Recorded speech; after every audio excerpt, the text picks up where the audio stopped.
방금 소개받은 남녀입니다. 토지자유연구소인데 제가 근무한 곳이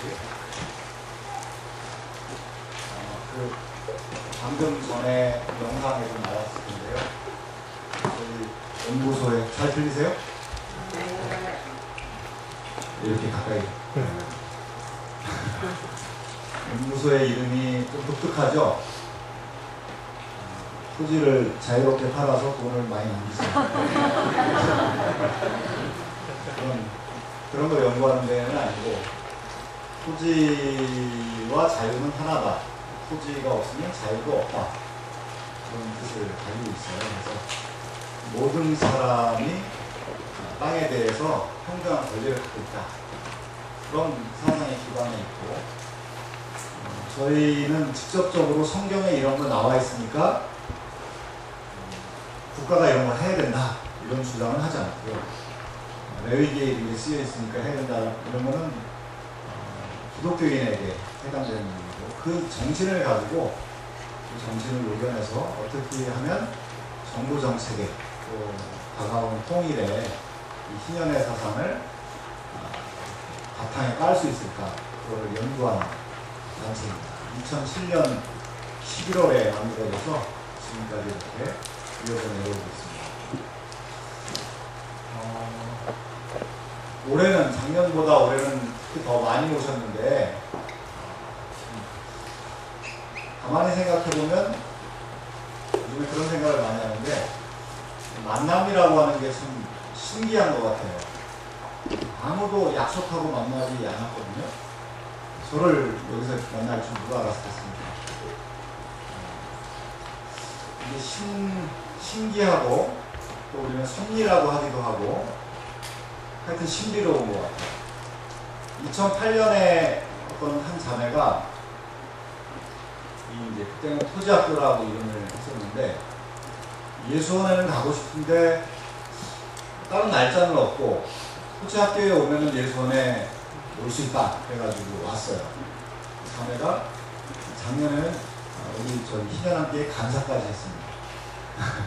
희년에 대해서 전혀 모르던 사람이 와서 듣고, 근데 여러분 안에도 어떤 그 마음에서 변화가 있을지, 또 어떤 만남이 기다리고 있을지 기대가 되고 설레게 됩니다. 오늘 제가 나눌 이야기는 살맛 나는 정의의 땅을 향하여, 거창한 제목으로 제가 성경에 대해서 얘기하고, 그리고 그것을 어떻게 하면 우리 사회에 적용할 수 있을까, 그리고 적용하게 되면 무슨 일이 일어나는가, 그렇다면 우리는 무엇을 할 수 있을까, 이런 거에 관해서 제가 지금까지 달고 닦은 것을 드리겠습니다. 한 2회 전에 제가 TV를 봤는데, 다큐 한 사람의 삶에 대해서 나오는 이야기입니다. 정치인 유시민 씨의 얘기도 나오고, 거기 중에서 그 중에서 한 인물이 두산그룹의 박용만이라는 사람 회장인데, 두산그룹은 박용성, 용자 들어가죠, 다 형제들이. 박용만 씨가 당시에 회장이었는데, 지금도 회장인지는 모르겠어요. 그 사람이 나왔어요. 왜 나왔냐면, 아마 젊은 사원들하고 소통을 잘하기 때문에, 그 사람은 직접 사원들을 자주 만나서 사원들의 얘기를 듣고 그것을 경영에 반영한다고 하더라고요. 소통을 한다는 것은 대단한 거라고 생각하거든요. 다른 사람들의 이야기를 잘 듣는다. 그건 일단 겸손하다는 얘기죠. 내 얘기가 틀릴 수 있다, 이런 생각을 하는 거니까. 내 얘기가 항상 맞다라고 생각하는 사람은 항상 얘기하려고 하죠. 근데 하여튼 그 사람은 그랬습니다. 그래서 수시로 뭐 네이트온이나 뭐 이런 메신저를 통해서 사원들하고 교신을 하고 만나고, 그거를 자기 회사 경영에 반영을 한다고 하더라고요. 그런 것 때문에 아마 나온 것 같아요. 인터뷰하는 사람이 이제 물었습니다, 박용만 씨한테. 자주 만나는데, 특히 신입사원을 만나는데, 신입사원 중에서 신입사원들을 눈여겨본다고 했는데, 어떤 사람을 눈여겨보십니까? 이렇게 질문했어요. 어떤 사람? 그랬더니 이 사람이 주저없이 얘기를 하더라고요. 열심히 하는 사람, 그건 당연한 거고, 성실한 사람, 당연한 거고, 겸손한 사람, 그거는 뭐 기본이고, 가장 중요한 건 뭐냐면 내가 지금 하고 있는 일이 회사 전체의 매출 구조와 어떻게 연결되는지 끊임없이 고민하는 사람, 그 사람을 자기 눈여겨본다는 거예요. 역시 회장이죠. 내가 지금 하고 있는 일이 회사 전체의 매출을 올리는 거와 수익 구조와 어떻게 연결되고 있는지 계속 고민을 한다는 거예요. 그런 사람이 결국에는 반짝이는 아이디어도 내고 결국 임원으로 올라오더라. 나는 그런 사람이 정말 좋고 그런 사람을 눈여겨보다가 중요한데 기용을 한다. 그런 얘기를 했습니다. 그 얘기를 들으면서 우리 그리스도인에게 굉장히 큰 도전인 것 같아요. 하나님은 어떤 사람을 눈여겨볼까? 그냥 열심히 교회 생활하는 사람? 하여튼 성실한 사람? 하여튼 겸손한 사람? 또 목회자분도 계신 것 같은데 목회 열심히 하는 사람? 물론 중요하죠. 더 중요한 게 뭘까? 어떤 관점에서 하나님은 사람을 바라보실까? 어떤 관점에서 사람을 바라보시고 그에게 능력을 베풀려고 하실까? 라고 하는 것이 우리의 고민이죠. 그죠? 고민이죠. 예. 저와 여러분의 고민입니다. 그러면 하나님께서 말씀하신 것이 무엇인가 우리는 좀 찾아봐야 될 것 같아요. 뭘 중요하게 생각하실까? 어제 아마 방인성 목사님, 제가 좀 늦게 와서 설교를 듣지 못했는데 방인성 목사님 메시지 중에 아마 되셨을 것 같은데 마태복음 6장 33절에 하나님의 나라와 정의를 최우선으로 구하라, 그런 구절이 있죠. 전체 구절은 아닌데 그 최우선으로 구하라, 이거는 백선덕 신부님이 이렇게 표현을 하시더라고요. 저도 이렇게 표현을 바꿔봤습니다. 하나님의 나라와 정의를 최우선으로 구하라. 그러니까 내가 하고 있는 일이, 지금 내가 현재 하고 있는 일이, 목회하고 있는 일, 공부하고 있는 일이 하나님의 나라와 정의를 구하는 것에 어떻게 연결되고 있는지 끊임없이 고민하는 사람, 그 사람을 하나님이 지켜보실 것 같지 않으세요? 내가 하고 있는 일, 지금 다양한 일에 종사하잖아요. 학원 일에 종사하기도 하고, 명한이 형은 이제 컴퓨터 게이머가 아니라 프로그램도 하는 것도 하고, 뭐 연구하는 사람도 있고, 농부도 있고, 다양한 역할을 하는데 그 일이 하나님의 나라와 의를 구하는 일에, 이 땅에 하나님의 나라와 의를 구하는 일에 어떻게 연결되는지 끊임없이 고민하는 사람, 그런 사람을 하나님이 주목해본다. 그럴 것 같습니다. 하나님의 나라, 사회 정의가 없는 하나님의 나라는 불가능하죠. 경제 정의가 없는 하나님의 나라, 불가능합니다. 그러니까 하나님의 나라와 의를 구하는 사람은 사회 정의, 경제 정의 반드시 생각할 수밖에 없는 겁니다. 또 하나님께서는 예수님의 말씀을 통해서, 예수님이 주기도문을 통해서 가르쳐 주셨어요. 뜻이 하늘에서 이루어진 것처럼 땅에서도 이루어지리라. 하나님의 뜻, 하나님의 뜻이 이 땅에 이루어지는 것, 하나님의 뜻이 하늘에서 우리가 죽어서 하늘나라 가서 이루어지는 게 아니라 이 땅에서 이루어지는 것을, 그걸 위해서 기도하라고 하셨어요. 우리는 이제 주기도문 해가지고 여러 번 외우고 암송도 하고 묵상도 하고 그렇습니다. 하나님의 뜻은 과연 무엇일까? 뜻이 이 땅에 이루어진다. 그런 겁니다. 이런 하나님의 나라와 정의, 이런 준엄한 명령을 우리가 받아들이면서도 선뜻 우리는 하나님의 나라와 의를 구하는 일에 나서지 못합니다. 그렇죠? 우리 자신을 봐도 그렇고 내가 속한 교회도 그렇고 많은 그리스도인을 보면 하나님의 나라와 의를 구하는 일에 별로 관심이 없어요. 그냥 열심히 사는데 어찌된 일인가, 그 수수께끼를 우리는 풀어야 될 것 같습니다. 저는 두 가지로 정리하고 싶은데, 첫 번째는 패배주의. 패배주의와 사회 진화론이 이제 이종 교배가 되는 건데, 패배주의는 뭐냐면 하나님의 나라와 의를 예수님이 구하라고 말씀을 하셨지만 그거는 안 돼. 개코 속죄 김원효 씨가 이제 안 돼 그러잖아요. 그거 안 돼. 아무리 좋은 얘기지만 하나님의 나라와 의와 평강이 지배하는 나라, 정의와 자비가 뽑히는 그런 사회, 경제정의, 사회정의 좋은 얘기인데 그건 안 돼. 이거 어떻게 가능하겠어? 사람들을 봐봐. 현 대통령을 봐봐. 그게 되겠어? 안 돼. 그럼 패배주의 감에 깊게 우리는 이렇게 마음에 들어있어요. 그런 또 패배주의적인 생각을 가진 사람들이 또 자기는 굉장히 영적인 것처럼 이렇게 치장을 해요. 예. 치장을 해서 그럴싸한 용어를 만들어가지고 사람들에게 퍼뜨리면 안 되는구나. 그러니까 나는 개인적으로 열심히 순결하게 살다가 주님 앞에 가면 되지. 이런 아주 소극적인 그런 태도로 우리는 갖게 돼요. 안 된다고 생각하는 거예요. 안 된다고 생각하는데 왜 거기에 사회 정의에 왜 시간을 낭비하겠습니까? 안 되는 일이에요. 신앙처럼 우리에게 붙어 있는 거예요. 안 된다고 생각하면 결국은 내 개인의 신앙은 사적인 영역에 식도하게 됩니다. 결혼하는 일, 친구 만나는 일, 좋은 대학에 들어가는 일, 또 집 사는 일 등등등등 수많은 개인적인 일에만 신앙을 적용하게 되죠. 거창한 사회정의, 지금 제3세계에서는 빈곤으로 굶어서 하는데 그거 어쩔 수 없는 거지. 세상이 원래 그런 거지. 그런 거 아니야?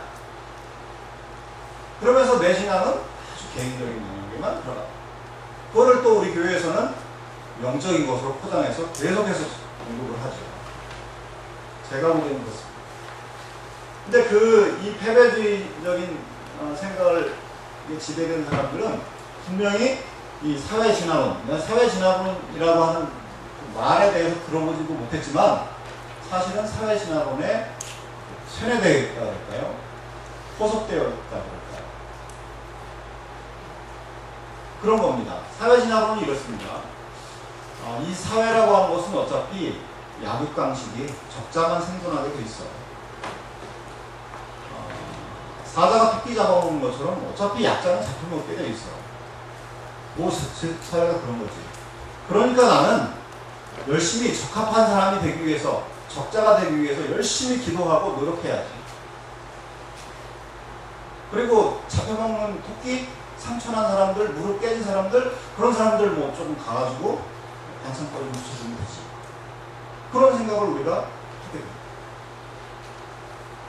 예, 우리가 패배주의라는 말, 사회진화론이라는 말을 들어보지 못해도 사실은 거대한 한국교회의 거대한 이 흐름이, 영적인 흐름이 저는 여기에 있지 않을까 그렇게 판단을 했습니다.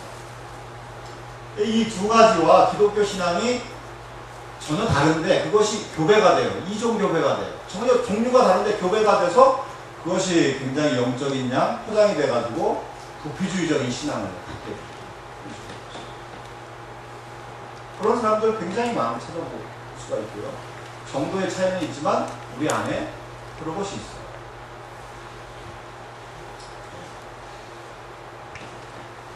또 하나는 한자도 쓰고 처음 들어보는 말이 수도 있을 것 같은데 사회 유명론이라고 하는 게 있어요. 오직 이름만 있다. 사회라고 하는 것은 이름만 존재하는 거다. 사회는 개인이 모여서 만든 개인으로 이루어진 그 조직 이상도 이하도 아니다. 이런 얘기죠.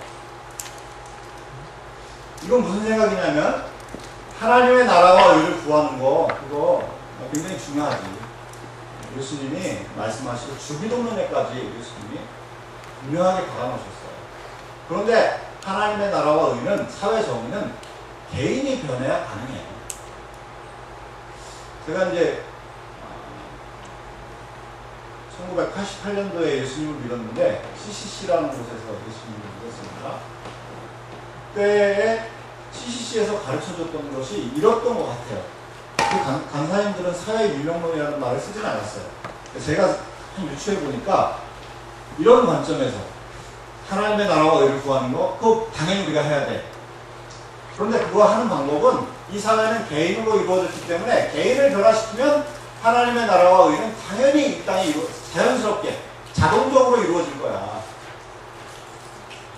그래서 CC에선 사형리 전도 열심히 하냐고, 제자 훈련 열심히 하고, 물론 필요합니다.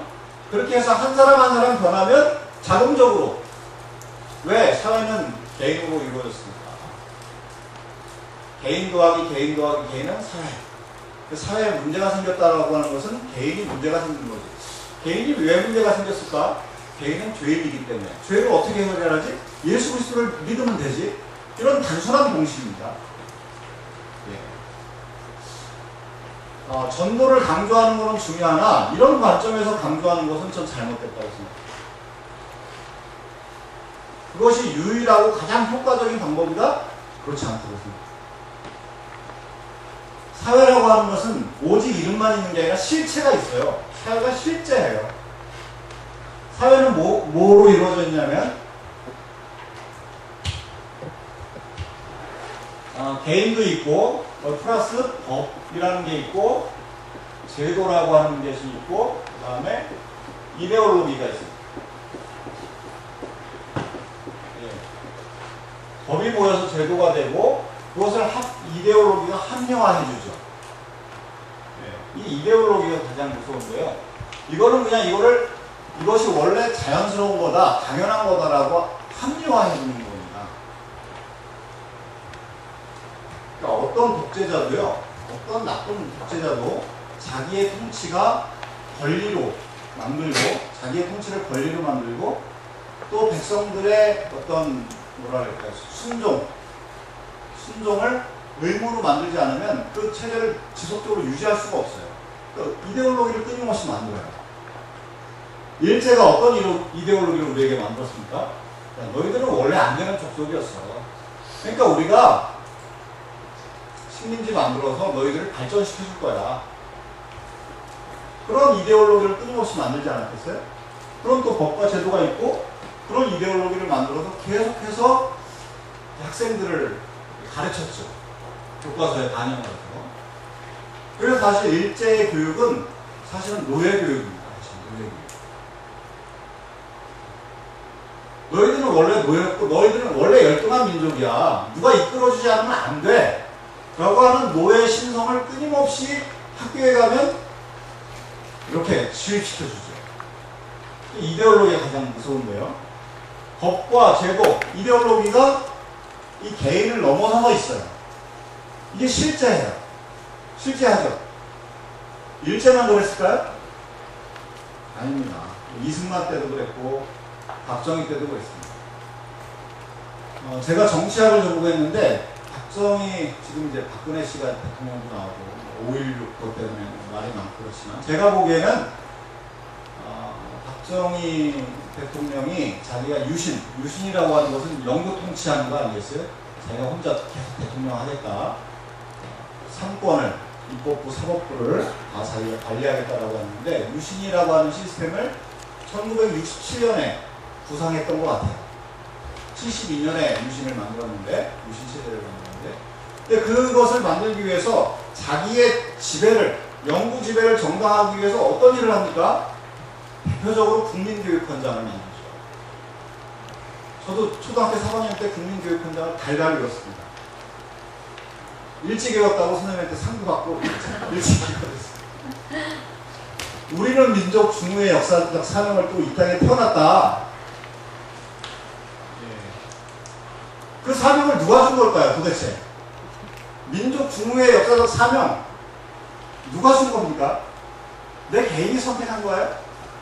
박정희가 줬어요, 박정희가. 그런 이데올로기 장치가 끊임없이 있습니다. 그런 장치를 안 만들면 통치를 지속하기가 어려워요. 지금도 우리가 지금 다루려고 하는 거, 토지사유제도 대표적인 이데올로기예요. 토지사유제는 자연스럽고 당연한 거고, 그거로 돈 버는 것은 자연스러운 거야. 그건 이상하다고 생각하는 사람이 이상하지. 이 진정으로 진리 안에서 자유로운 사람은 이 이데올로기의 뭐라 그럴까, 실체를 간파해요. 그것을 폭로해요. 그런 사람이 자유로운 사람입니다.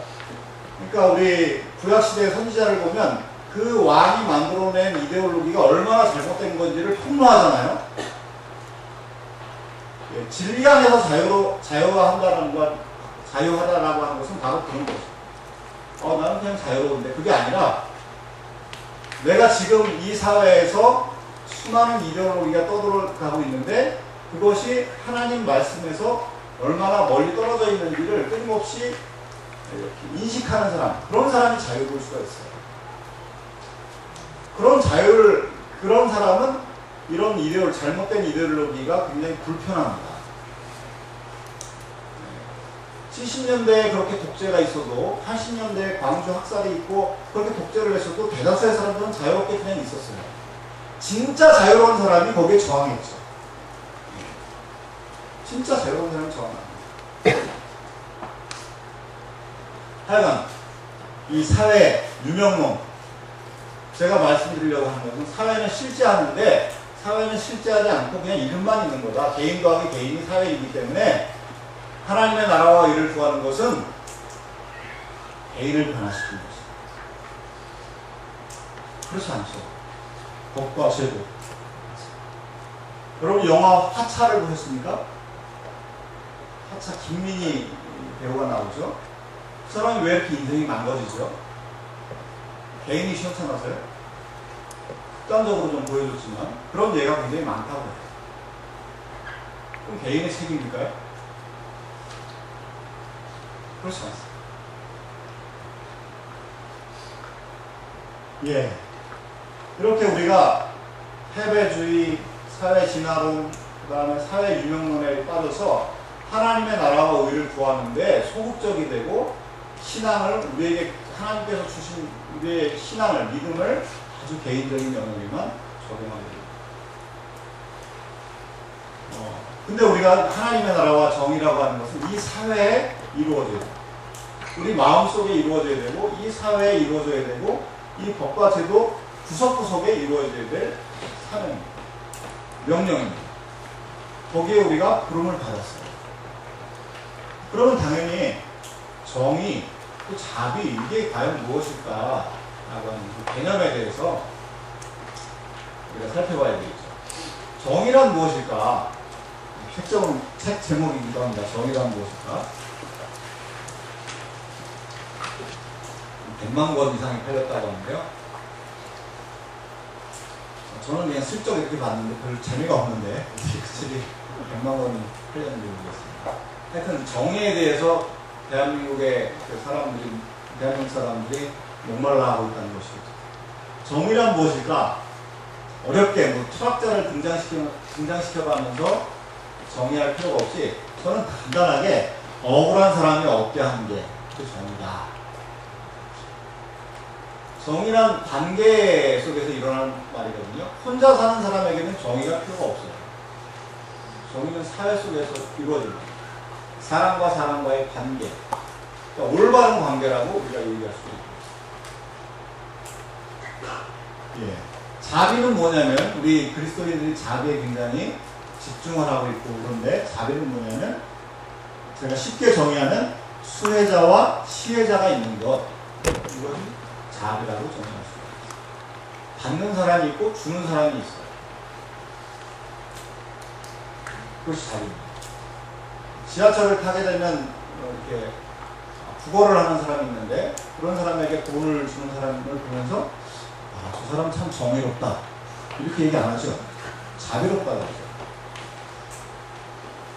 수혜자가 있고 시혜자가 있는. 근데 제가 여기 문제 제기를 한 건 무엇이 먼저인가? 자비를 불필요하다고 하는 것이 아니라 무엇이 먼저인가? 무엇이 먼저이겠습니까?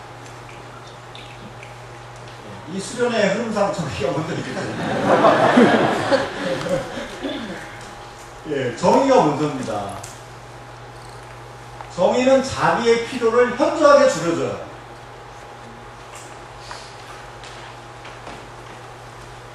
그렇죠. 자비를 불필요하게 만들어요. 자비가 필요하긴 하죠. 정의를 우선적으로 구하게 되면 자비의 필요, 요즘 말로 하면 복지의 필요가 줄어든다고 합니다. 정의를 구하면 복지의 필요가 줄어든다. 억울한 사람이 없으니까. 우리 예수님의 그 선한 사마리아 비유, 그 사람 비유를 따지면, 그거로 그때서 얘기하면, 강도 만난 사람 도와주는 것은 자비죠, 자비. 자비로운 사람입니다.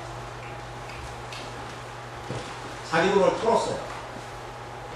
가면서 돈 들면 내가 더 내겠다. 그러니까 충분하게 돈을 써라. 그건 자비. 굉장히 자비로운 거예요. 근데 더 근본적으로 우리가 거기서 생각할 것은 바로 그런 강도 만남, 강도가 안 나오게 하는 것이죠. 강도가 안 나오게 하면 피 흘리지 않을 거 아니에요. 그러니까 정의는 사전적인 예방입니다. 자비는 사후적인 처방입니다.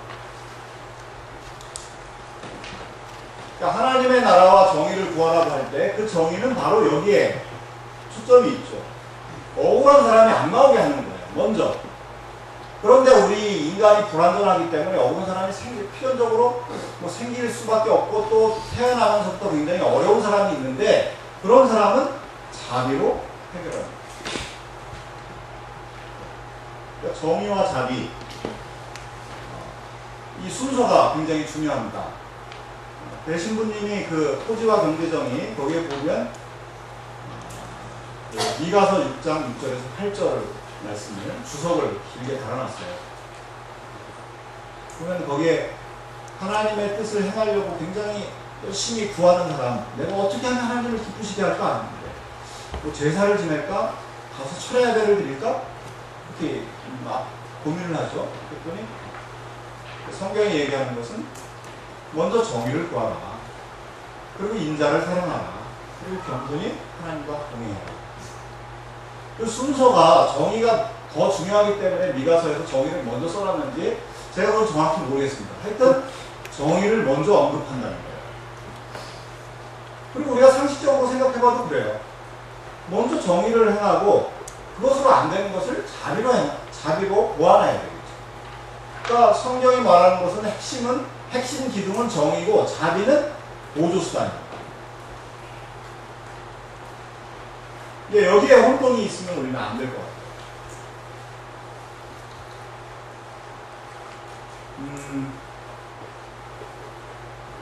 이 정의와 자비를 이렇게 제가 말씀을 드렸는데 그런데 어떻게 하면 정의를 구할 수 있는 건지 성경이 말하고 있는 사회 정의, 경제 정의는 무엇인지 그 성경이 거기에 대해서 뭐라고 얘기합니까? 구체적으로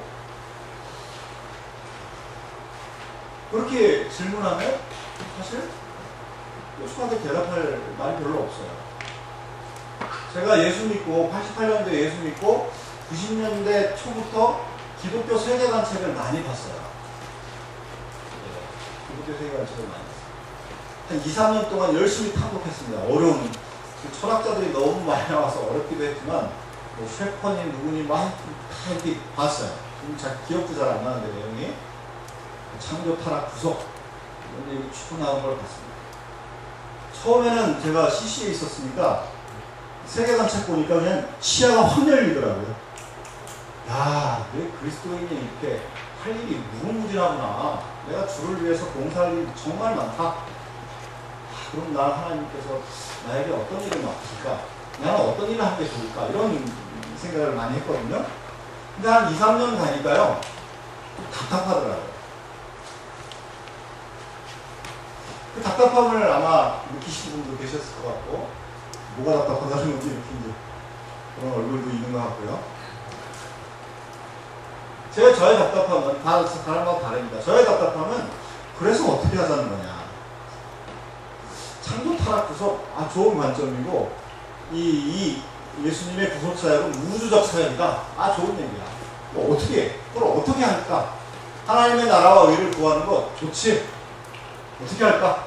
라고 하는 것에서는 항상 좀 두루뭉실했어요. 두루뭉실한 얘기를 서로 주고받으면서 계속 얘기하고 있더라고요. 저는 그때 그랬어요. 야, 이거 좀 아니다. 이거 좀 이상하다.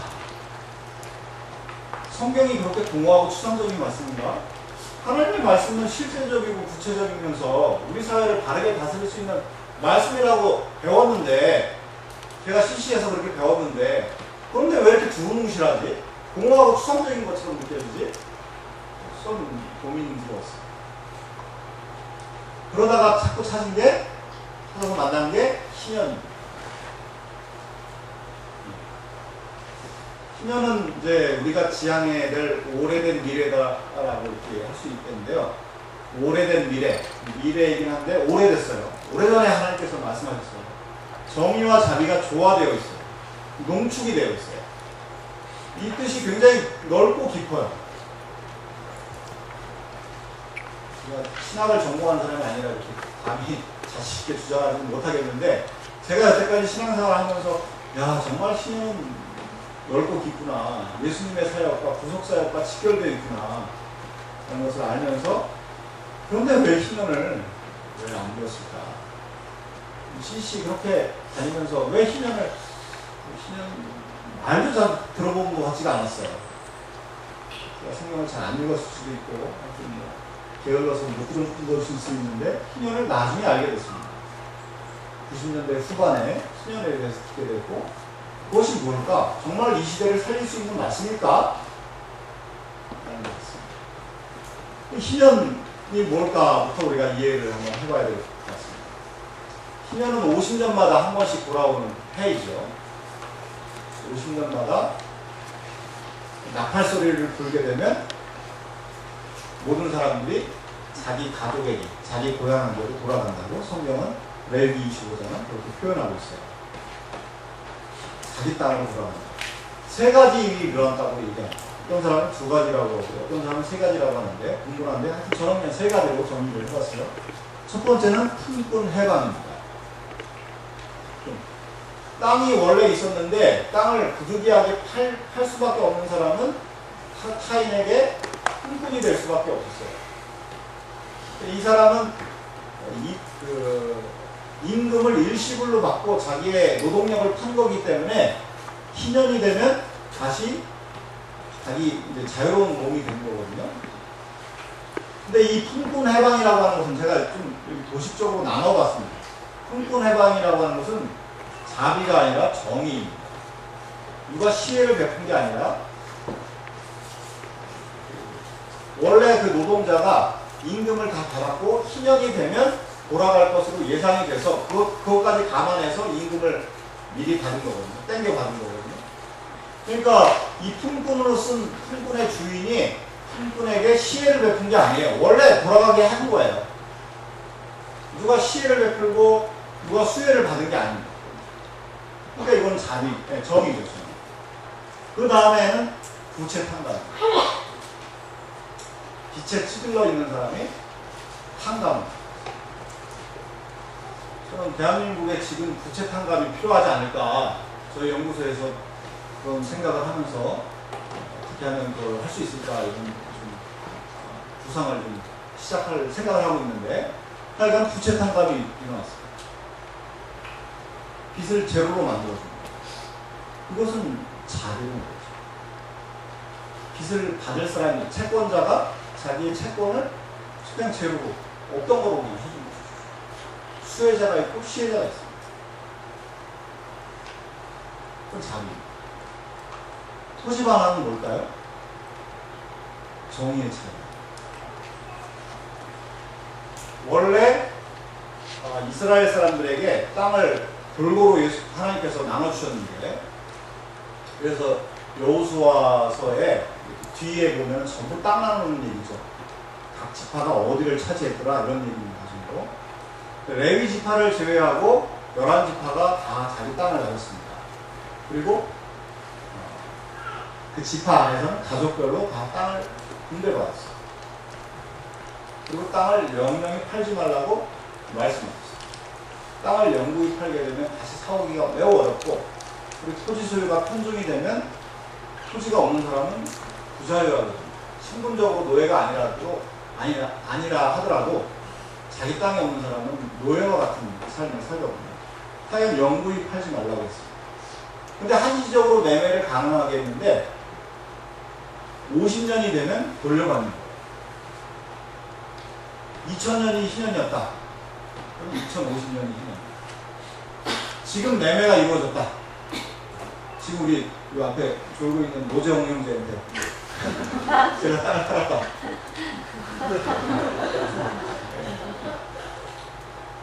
땅을 팔았다. 그럼 재홍 형제는 2050년이 되면 저에게 돌려주는 거예요.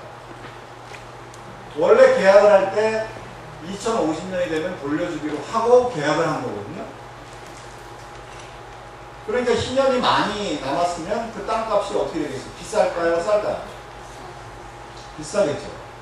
희년이 적게 남아있으면 얼마 안 있으면 희년이다 하면 그 땅값은 얼마일까요? 싸겠죠. 제가 우리 재홍 형제에게 그 땅을 팔았는데 제가 한 땅이 1년에 뭐 임대 가치가 쌀 한 가마다. 그러면 앞으로 희년이 되려면 38년 남았으니까 38가마 아니고 한 35가마 할인율을 해야 되니까 35가마 제가 받고 일시불로 받고 재홍 형제한테 판 거예요. 재홍 형제는 저에게 희년이 되면 돌려줘야 돼요. 돌려줄 겁니까? 돌려준다고 합니다. 정의로운 겁니다. 제가 자비를 베품 받은 게 아니라 재홍 형제가 저를 어렵게 여겨서 땅을 돌려준 게 아닙니다. 원래 그렇게 하기로 한 거예요. 값도 그렇게 계산이 됐습니다. 근데 2050년 앞으로 제가 38년이 지나면 저는 이제 노른자의 시간은 다 보냈고 노년이 되는데 그때 땅을 돌려받으면 저는 굉장히 괴롭잖아요. 땅 없이 지금 농사져야 되는데 소작농을 해야 되는데 품꾼 생활을 해야 되는데 그래서 그런 것을 방지하기 위해서 누르기 제도라고 하는 것을 줬어요. 눌러준다는 거죠. 이 무르기를 누가 할 수 있냐면 근족, 친척이 할 수 있었어요. 해야 할 의무가 있었죠. 할 수 있었군요. 해야 할 의무가 있었어요. 가장 가까운 친척. 저의 친척, 가장 가까운 친척이 우리 방인성 목사입니다. 영광입니다.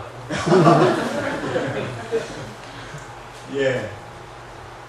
그러면 제가 땅을 잃어버리고, 우리 뭐 잃어버린 건 아니라 재홍 형제한테 팔고 38가마를 받았지만 그거를 뭐 다 또 이렇게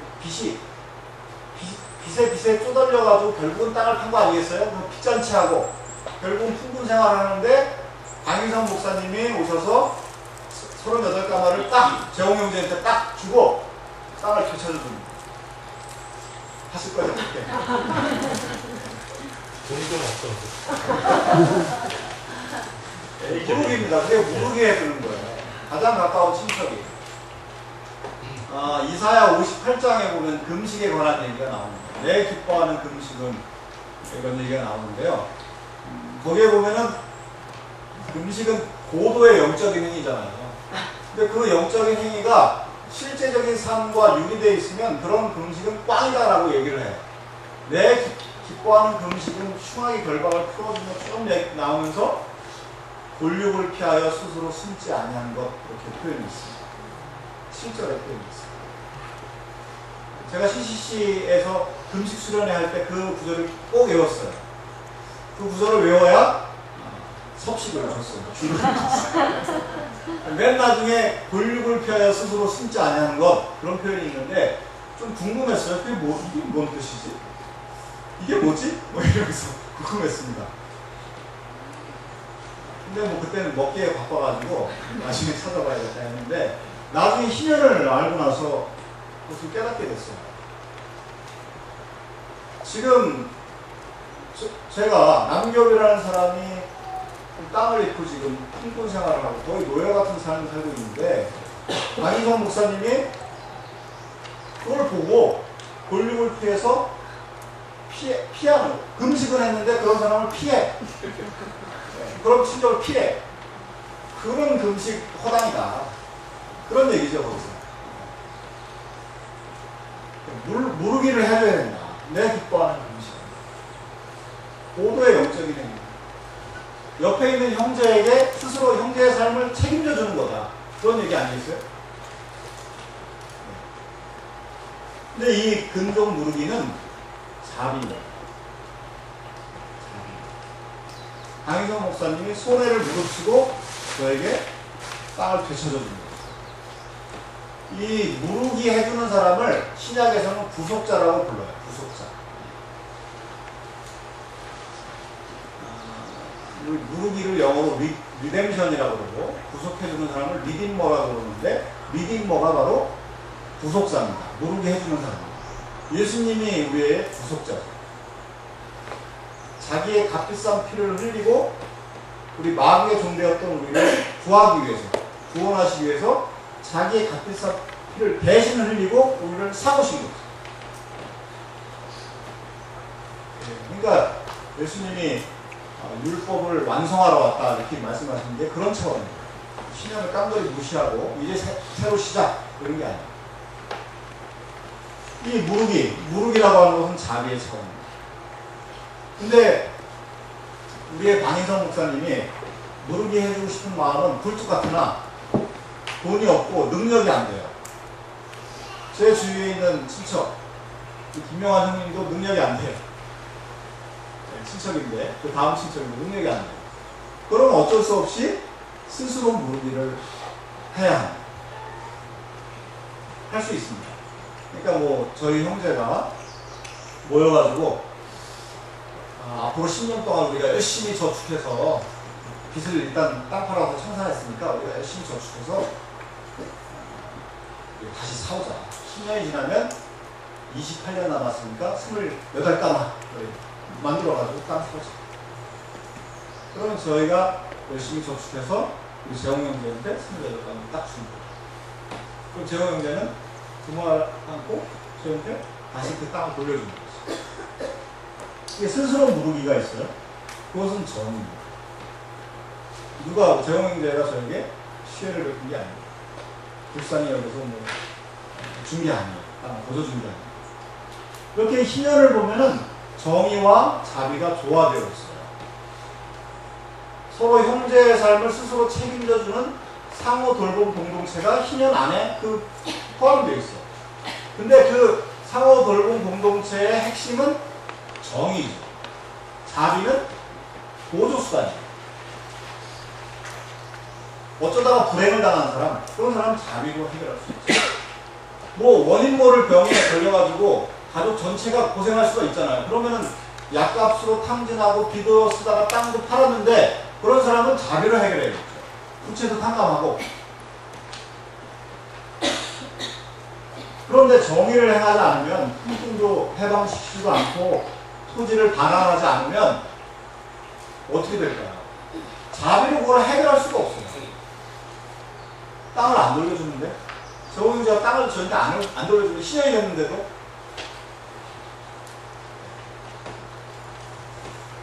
그러니까 이 희년의 핵심은 정의다. 자비가 보조수단으로 끼어있다는 것을 우리가 조화되어 있다는 것을 우리가 알 수 있습니다. 이렇게 희년을 통해서 하나님은 어떻게 하면 정의롭고 평화로운 공동체를 사회를 만들 수 있는지 그 원형을 우리에게 보여주신 거죠. 거기서 우리는 상상력을 동원해요. 희년을 통해서. 성경은 상상력의 보고잖아요. 저는 성경을 보면서 아무 상상을 안 하는 사람은 죄를 짓는다고 생각합니다. 죄를 짓는다. 상상력의 보고인데 그 말씀, 이 원석을 딱 보면서 어떻게 하면 오늘날에 이 시장 경제가 굉장히 전 세계를 지금 오늘날에 적용할 수 있을까 고민해야 되겠죠. 그것을 위해서 우리가 집단 지성을 발휘해야 되겠죠. 서로 모여서 회의도 하고 토론도 하고 그래야 되겠죠. 희년이 이것을 보여주고 있습니다. 그 원형을 보여주고 있어요. 저는 희년 실현에서는 실현에 필요한 정의가 4가지가 있다고 생각하는데 그 바탕에는 토지 정의가 필요하다고 했습니다. 토지 정의는 무슨 말이냐면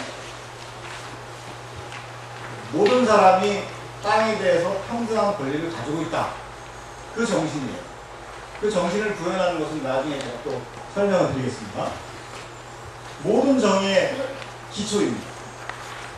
토지가 없으면 자유도 없어요. 정말 그렇죠. 오늘날에는 이제 주택인데 주택이 없으면 자유가 없죠.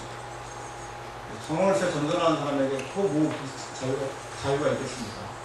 2년마다 또 재계약을 해야 되고 어디 이사 가야 되고 굉장히 부자연스럽잖아요. 물론 뭐 노예도 아니고 신분상으로 자유이지만 실제적으로 자기의 땅이 없는 사람은 부자예요. 성경이 그것을 알기 때문에 곳곳에 이 희년에 대해서 표현하고 있습니다. 강조하고 있습니다. 우리 열왕기상 21장을 한번 찾아볼까요?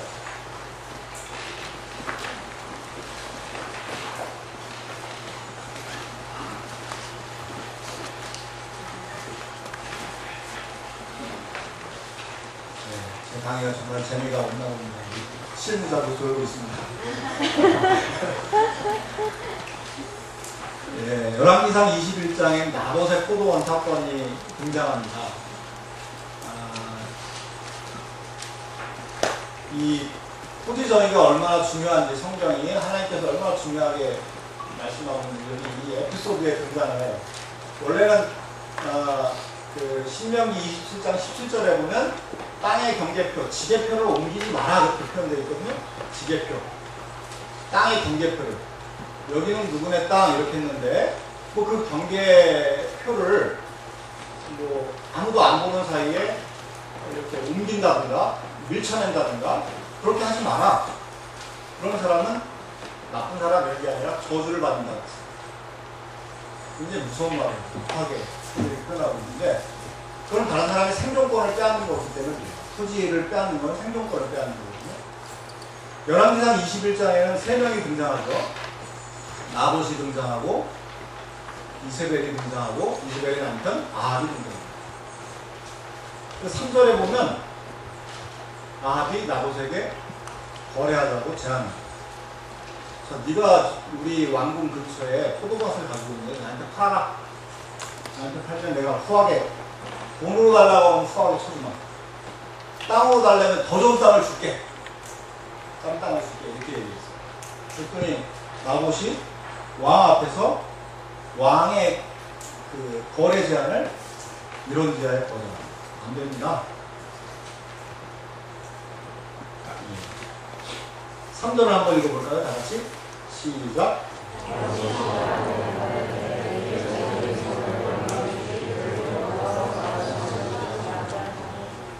예, 내 조상의 유산을 왕에게 주기를 그만 토지를 마음대로 사고 팔라고 하지 않았기 때문에 대대로 내려오는 그 가문의 유산 그거를 기업이라고 표현합니다. 제 기업입니다. 하여튼 가문의 유산 그것을 하려고 하지 않았다. 그러니까 이 나봇이라는 사람은 아합 왕에게 희년을 지금 얘기하고 있는 거예요. 희년법을 봐라. 어떻게 매매? 내가 부득불 어쩔 수 없이 한시적으로 매매를 하겠나 했지만 일부러 우리 땅을 사고 팔고 이런 거 하지 말라고 했다. 굉장히 용감한 사람이죠. 왕이 거래를 뺏겠다고 한 것도 아니에요. 땅을 주겠다고 했어요. 돈으로 달라고 하면 후하게 쳐주겠다고 했어요. 안 된다고 했어요. 그랬더니 아합 왕이 어떻게 합니까? 당장 저놈의 목을 차! 이렇게 했습니까? 아니죠. 어쩔 수 없어요.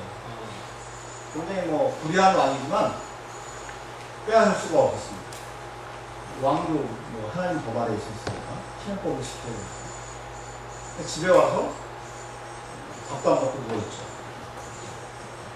누워있는데 이제 6절, 5절에 보면은 이제 이세벨이 등장해서 왜 이렇게 밥도 안 먹고 누워있습니까?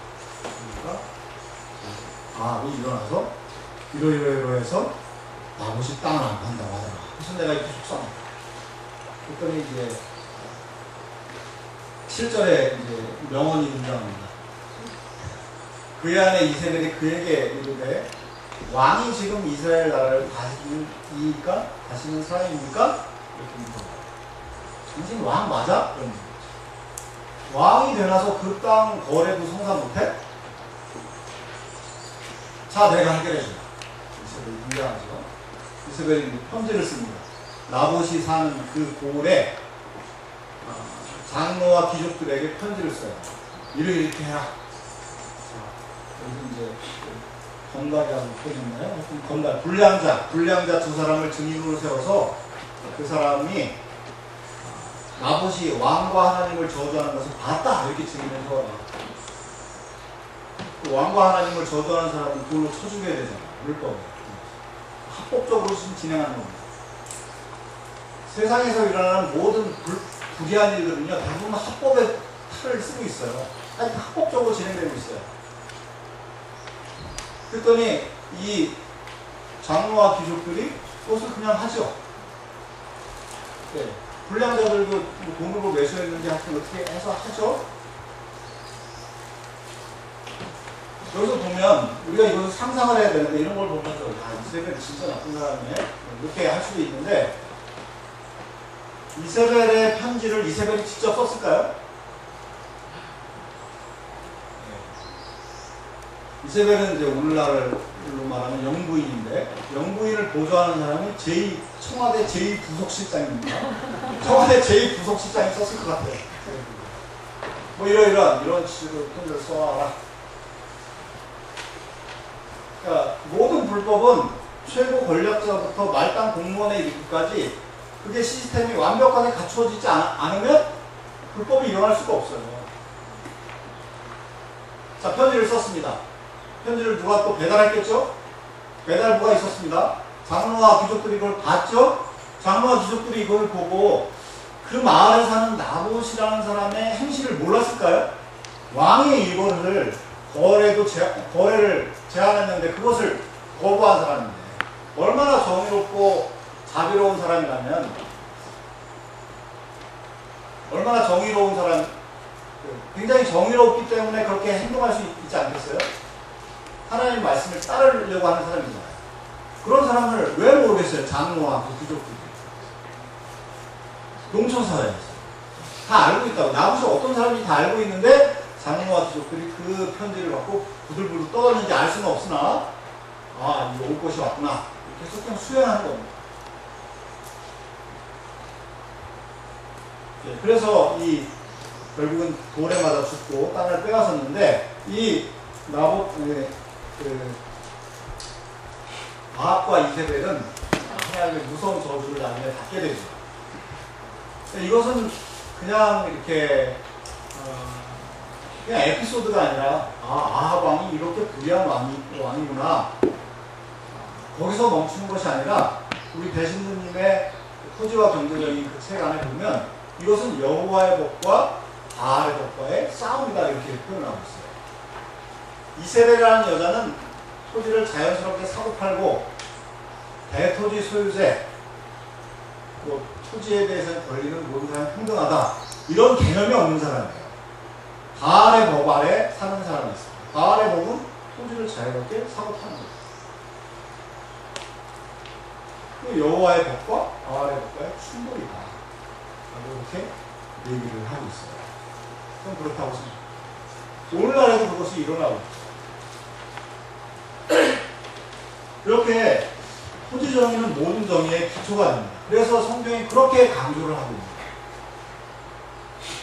땅을 빼앗긴 자의 자유.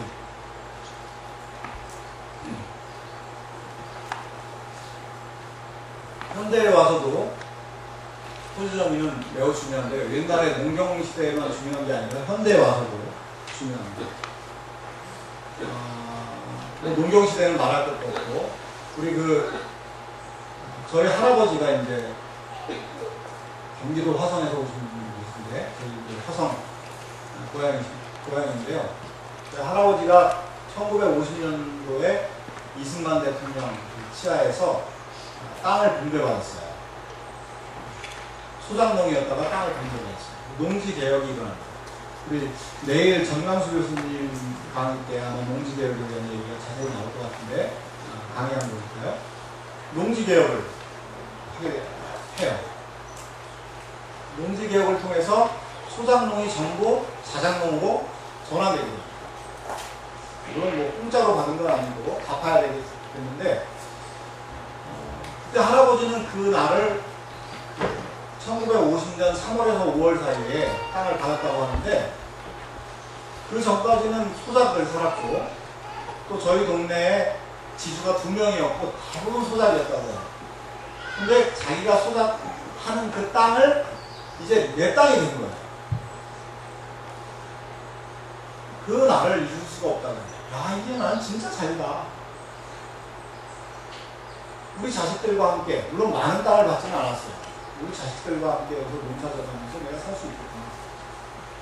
네, 우리 할아버지가 자식 욕심이 많아서 그런지 아들만 10명 낳거든요. 10명 낳는데, 아, 내 이 자식들하고 내가 농사져가면서 삶을 살 수 있겠다. 못하지만.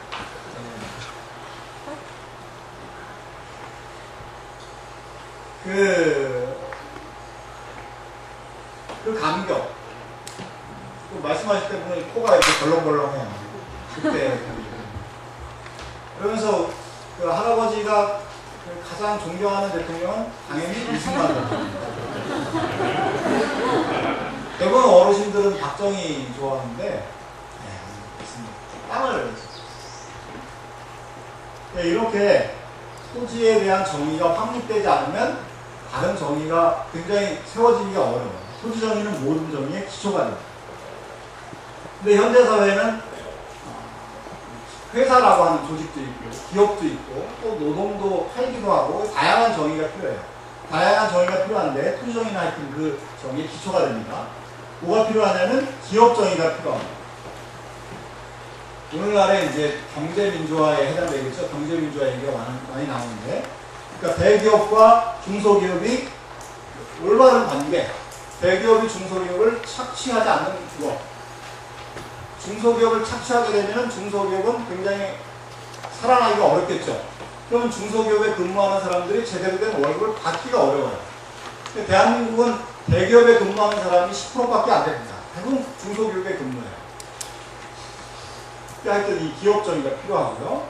또 하나는 노사 정의가 필요합니다. 노동자와 사용자 간의 정의.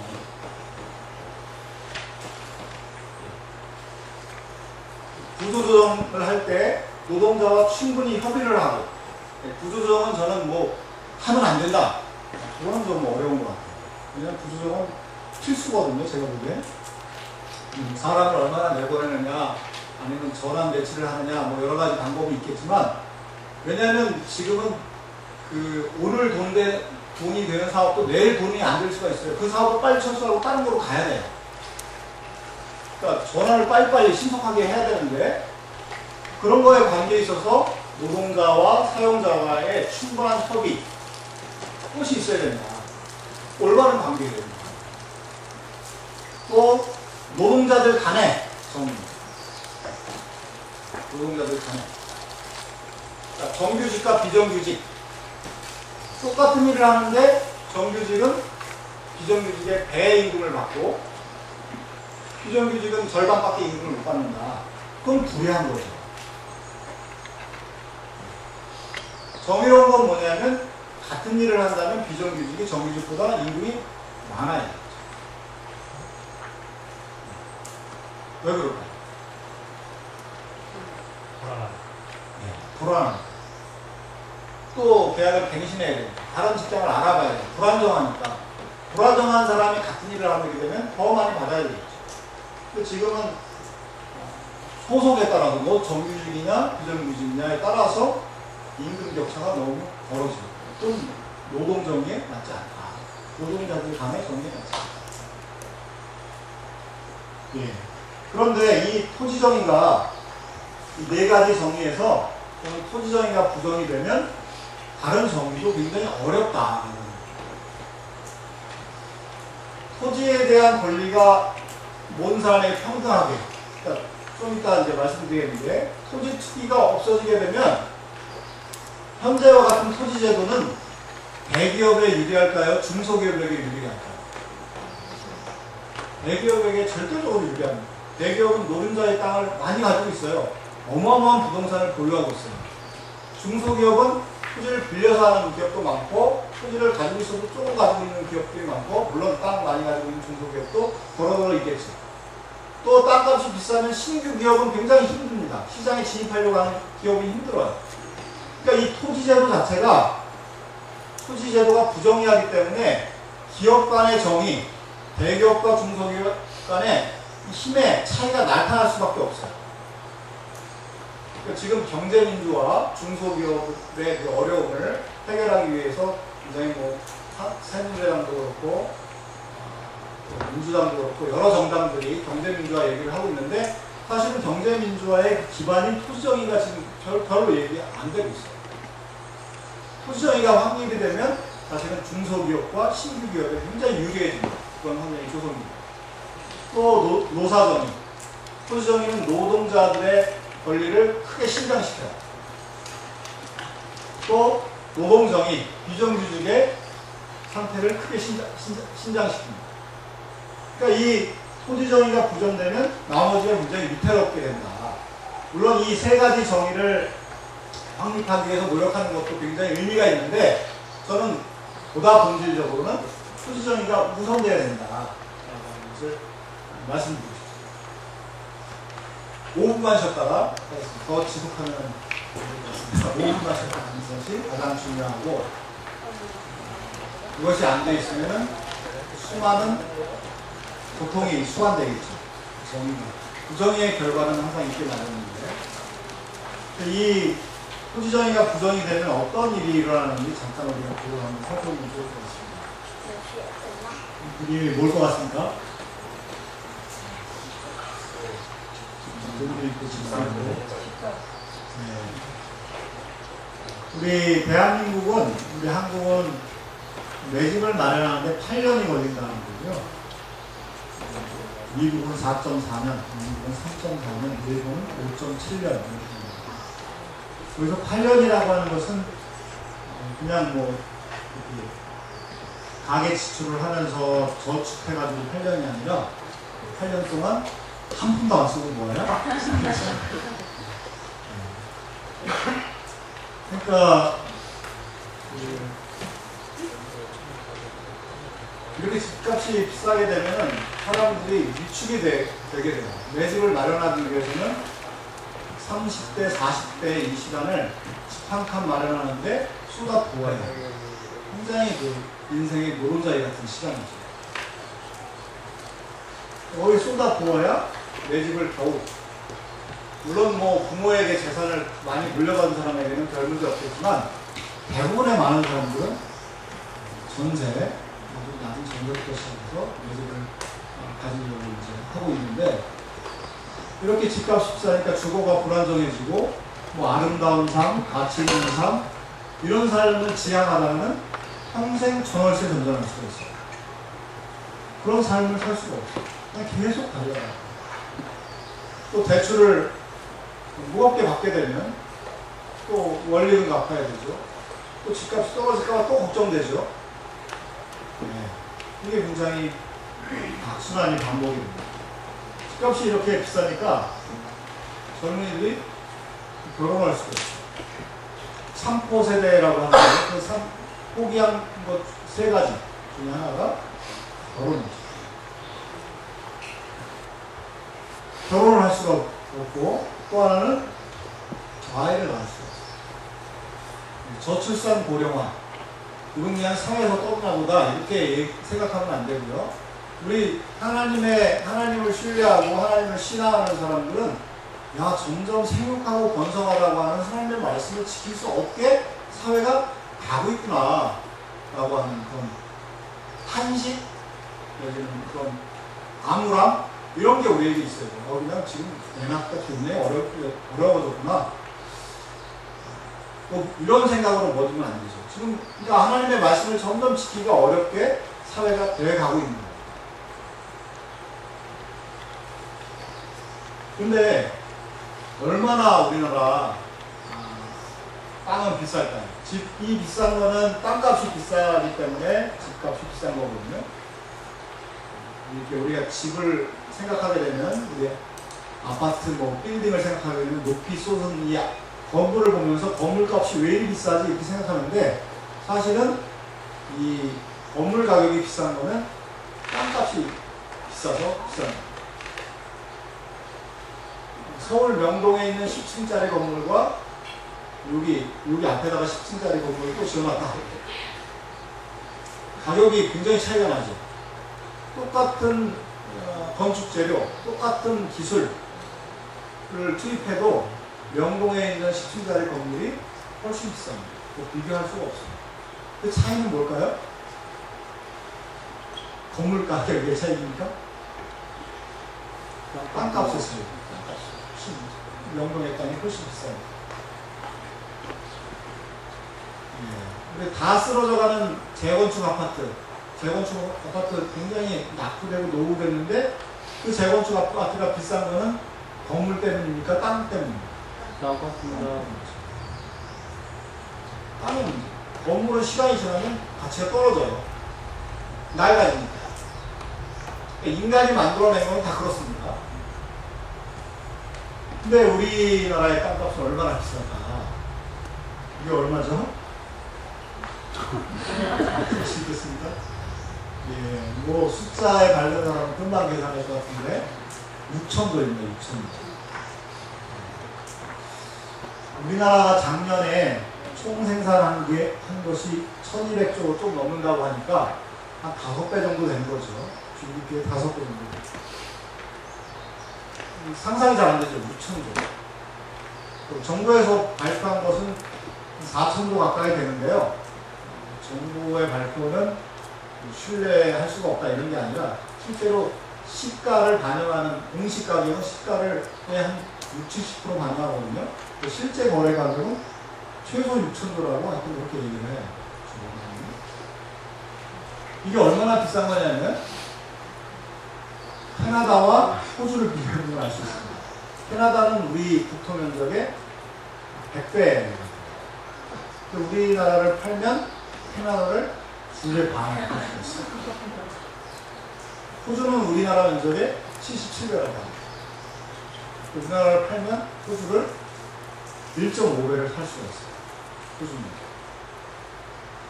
이렇게 땅값이 어마어마하게 비싸다.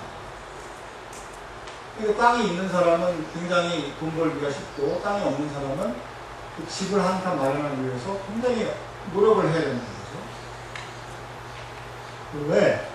왜 이렇게 비쌀까? 인구 밀도가 높아서 그렇게 얘기하는 사람도 있습니다. 근데 본질적인 원인은 다른 데 있는 것 같아요. 제 목소리 잘 들려요? 네. 다른 데 있습니다. 그 원인을 알기 위해서는 일단 우리가 토지와 일반 물자가 어떻게 다른지를 좀 이해할 필요가 있습니다.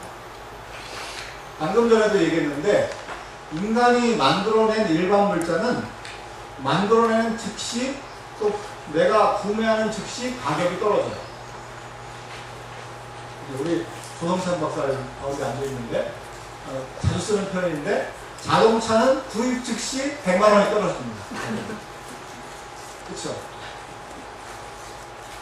인간이 만들어낸 물건은 가격이 이렇게 떨어지게 됐고 그리고 인간이 만들어낸 것은 필요하면 더 많이 만들어낼 수가 있어요. 토지는 만들어낼 수가 없어요. 해외에서 수입할 수가 없습니다. 위치가 고정되어 있어요. 만들어낼 수도 없고 양이 증가하지도 않아요. 한 사람이 차지하면 다른 사람은 차지할 수가 없어요. 일반 물자는 내가 노력해서 자동차를 사고 볼펜을 사고 컴퓨터도 사고 이렇게 할 수가 있잖아요. 노력으로 만들어낼 수가 있습니다. 토지는 노력으로 만들어낼 수도 없고 신기한 것은 가격이 계속 올라간다는 거예요. 물론 떨어질 때도 잠깐 있는데 계속해서 올라가요. 일반 물자와 토지를 분리해서 우리가 좀 생각을 해봐야 합니다.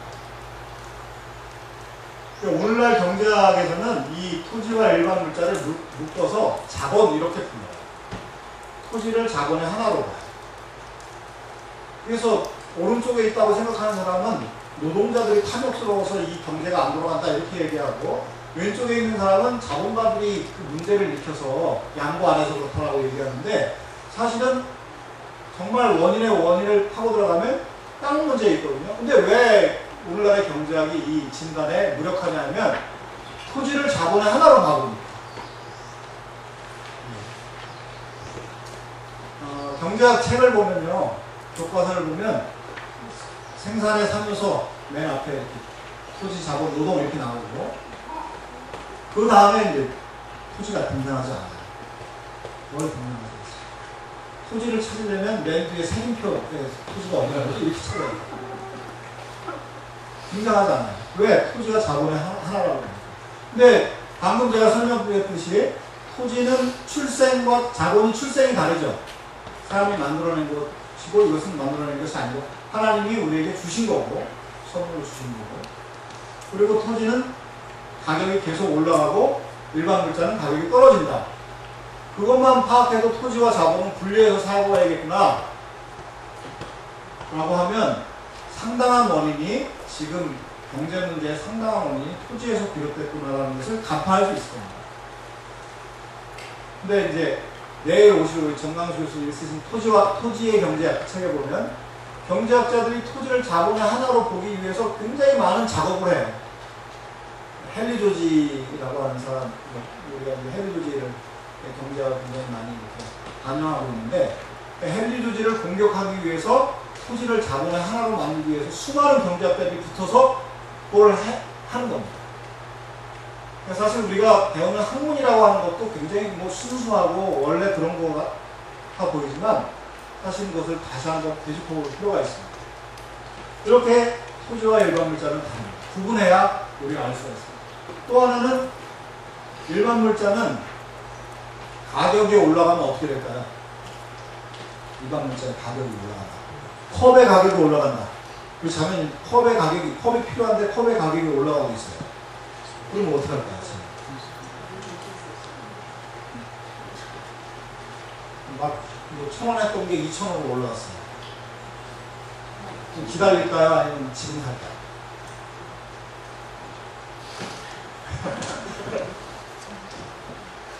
대부분의 사람은 기다립니다. 가격이 올라가면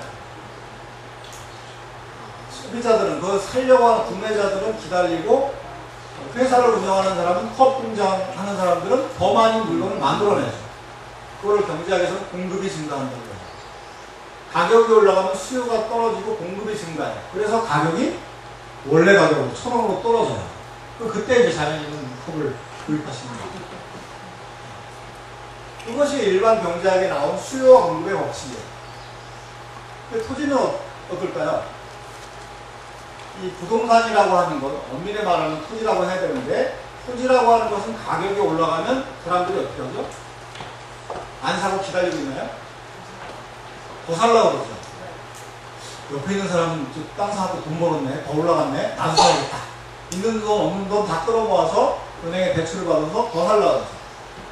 일반 물자는 가격이 올라가면 수요가 줄어드는데 토지라고 하는 것은 가격이 올라가면 수요가 폭발적으로 늘어나요. 전문용어로 투기적 가수요라고 부릅니다. 투기적 가수요가 기승을 부려요. 공급자, 그러니까 주택이나 토지를 가지고 있는 사람은 가격이 올라갈 때 어떻게 행동할까요? 막 팔라 그럴까요? 아니면 거의 다 팔라 그럴까요? 안 팔라 그러죠. 공급이 줄어들어요. 네, 더 올라갈 수밖에 없죠. 이렇게 근본적으로 달라요. 근데 그것을 하나로 보니까 문제가 간파가 안 됩니다. 우리가 땅값이라고 하는 것은 근본적으로 다른데 아까 자동차를 예를 들었는데 자동차의 가격은 2천만 원이다, 4천만 원이다 하는 것은 과거에 투입한 비용을 기반으로 해서 가격이 책정이 됩니다. 자동차 만드는데 3천만 원 들었다. 그 1,000만 원은 이윤 해가지고 4천만 원을 하죠. 그런데 거기서 수요와 공급이 작동을 하는데 하여튼 과거에 투입한 비용이 객관적으로 드러나 있어요. 그것을 기반으로 해서 가격이 형성이 됩니다. 과거에 투입한 비용. 근데 땅은 누가 만들어낸 것이 아니니까 만들어내지 않잖아요. 그러니까 원래 땅값은 제로가 정상이거든요. 만들어내지 않았습니다. 아무도. 지금의 땅이 있기까지 인간이 노력한 거 아무것도 없습니다. 그냥 주어졌어요. 이것은 하나님을 신앙하는 사람만 고백하는 것이 아니라 신앙하지 않는 사람도 땅은 하늘이 내려준 거다. 땅은 천부적 자원이다. 이렇게 고백을 해요. 주어진 거다. 땅의 가격은 원래 제로다. 비용이 전혀 들어가지 않았다. 근데 왜 지금 땅값이 일어나고 있는가? 라고 하는 것을 생각해 보면, 복잡한 얘기지만 짧게 우리가 금방 이해하기 위해서 우리 가정을 한번 해봅시다. 하나님께서 강인성 목사님에게 대한민국 땅을 다 맡기셨어요. 그냥 소유권자를 주셨어요. 할렐루야.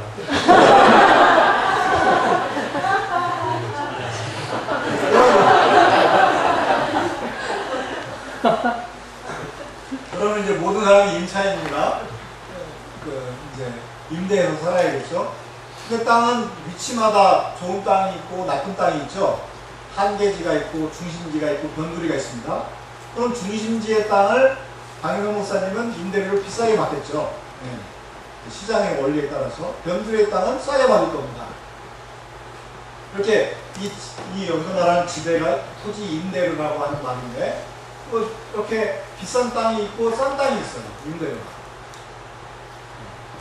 근데 강인성 목사님이 이제 나도 좀 땅을 팔아야겠다. 네. 옆에 앉아 계신 홍진기 집사님이 땅을 사려고 와. 그럼 강인성 목사님은 무엇을 생각을 하고 어떤 생각을 하고 홍진기 집사님한테 땅을 팔까요? 어떻게 하면 돈을 많이 벌을까? 예, 어떻게? 그것도 홍 집사님이 홍 집사님도 바보가 아니니까 다 거래를 한 사람이 다 생각을 하잖아요. 그건 뭐냐면, 어떻게 계산을 하냐면, 앞으로 홍 집사님한테 땅을 팔려고 하는 그 한 필지, 그 땅을 통해서 그 땅을 누구에게 임대해주면은 그 미래에 발생할 임대료가 얼마나 될까? 임대료가 비싸면 비싸게 팔겠죠. 임대료가 싸면 싸게 팔겠죠. 그러니까 땅값이라고 하는 것은 이 미래에 발생할 지대를 합한 것입니다. 과거에 투입한 비용이 아닙니다. 미래에 발생할 지대, 2012년 지대, 2013년 지대, 계속해서 영구히 발생할 지대. 사실 영구이라는 말은 참 인간이 유한한데 사실 굉장히 참 신앙적인 용어는 아니죠. 하여튼 영구히 발생할 미래를 합한 것이 땅값이에요. 그럴 생각하고 우리 홍 집사님한테 땅을 팔려고 합니다. 홍 집사님도 그걸 생각하고 아마 거래를 시작하겠죠. 미래 지대에 합니다. 미래 지대. 과거 지대에 하지 않아요. 근데 미래의 지대, 지금의 지대가 100만 원이고, 내년의 지대는 110만 원이고, 그 다음에 120만 원이고, 매년마다 10만 원씩 올라간다. 라고 하면, 그걸 다 더하면은, 우리 수학적으로 하면 발산하죠. 발산. 수렴과 발산 있잖아요. 발산을 합니다. 분비가 R이 1보다 크면 발산을 하잖아요. 네, 발산을 하는데, 미래의 지대를 우리가 현재로 할인한다고 해요. 현재로. 2013년에 110만 원은 지금의 가치로 한 99만 원 정도 될 겁니다. 그걸 할인한다고 해요. 할인한다고 할 때 이자율을 적용합니다. 네, 이자율을 적용합니다. 그러니까 땅값은 은행 이자율과 연동되게 되어 있습니다. 은행 이자율이 낮으면 땅값이 올라갈까요? 내려갈까요? 올라가잖아요. 은행 이자율이 낮으면 땅값이 올라갑니다. 손쉽게 돈 빌려갖고 돈을 땅을 사게 되고, 그러니까 은행 이자율과 땅값이 연동되게 돼요. 또 경제가 좋아질 거다라고 예상하면 땅값이 먼저 올라가요. 그러니까 이 땅값이 굉장히 불안정해요. 그러니까 투기가 일어날 수밖에 없어요. 사람들이 땅값이 올라가네? 나도 저거 돈을 벌어야겠다 라고 생각하는 사람은 있는 돈 없는 돈 다 끌어모아서 땅을 살려고 하면 또 땅이 올라가겠죠? 이미 산 사람은 또 더 좋아하겠죠? 또 다른 사람이 또 들어오겠죠? 또 올라가겠죠? 그러다 이제 폭락을 하게 되는데, 이렇게 땅값이라고 하는 것은 불안정합니다. 미래를 예상합니다. 은행 이자율과 연결이 있습니다.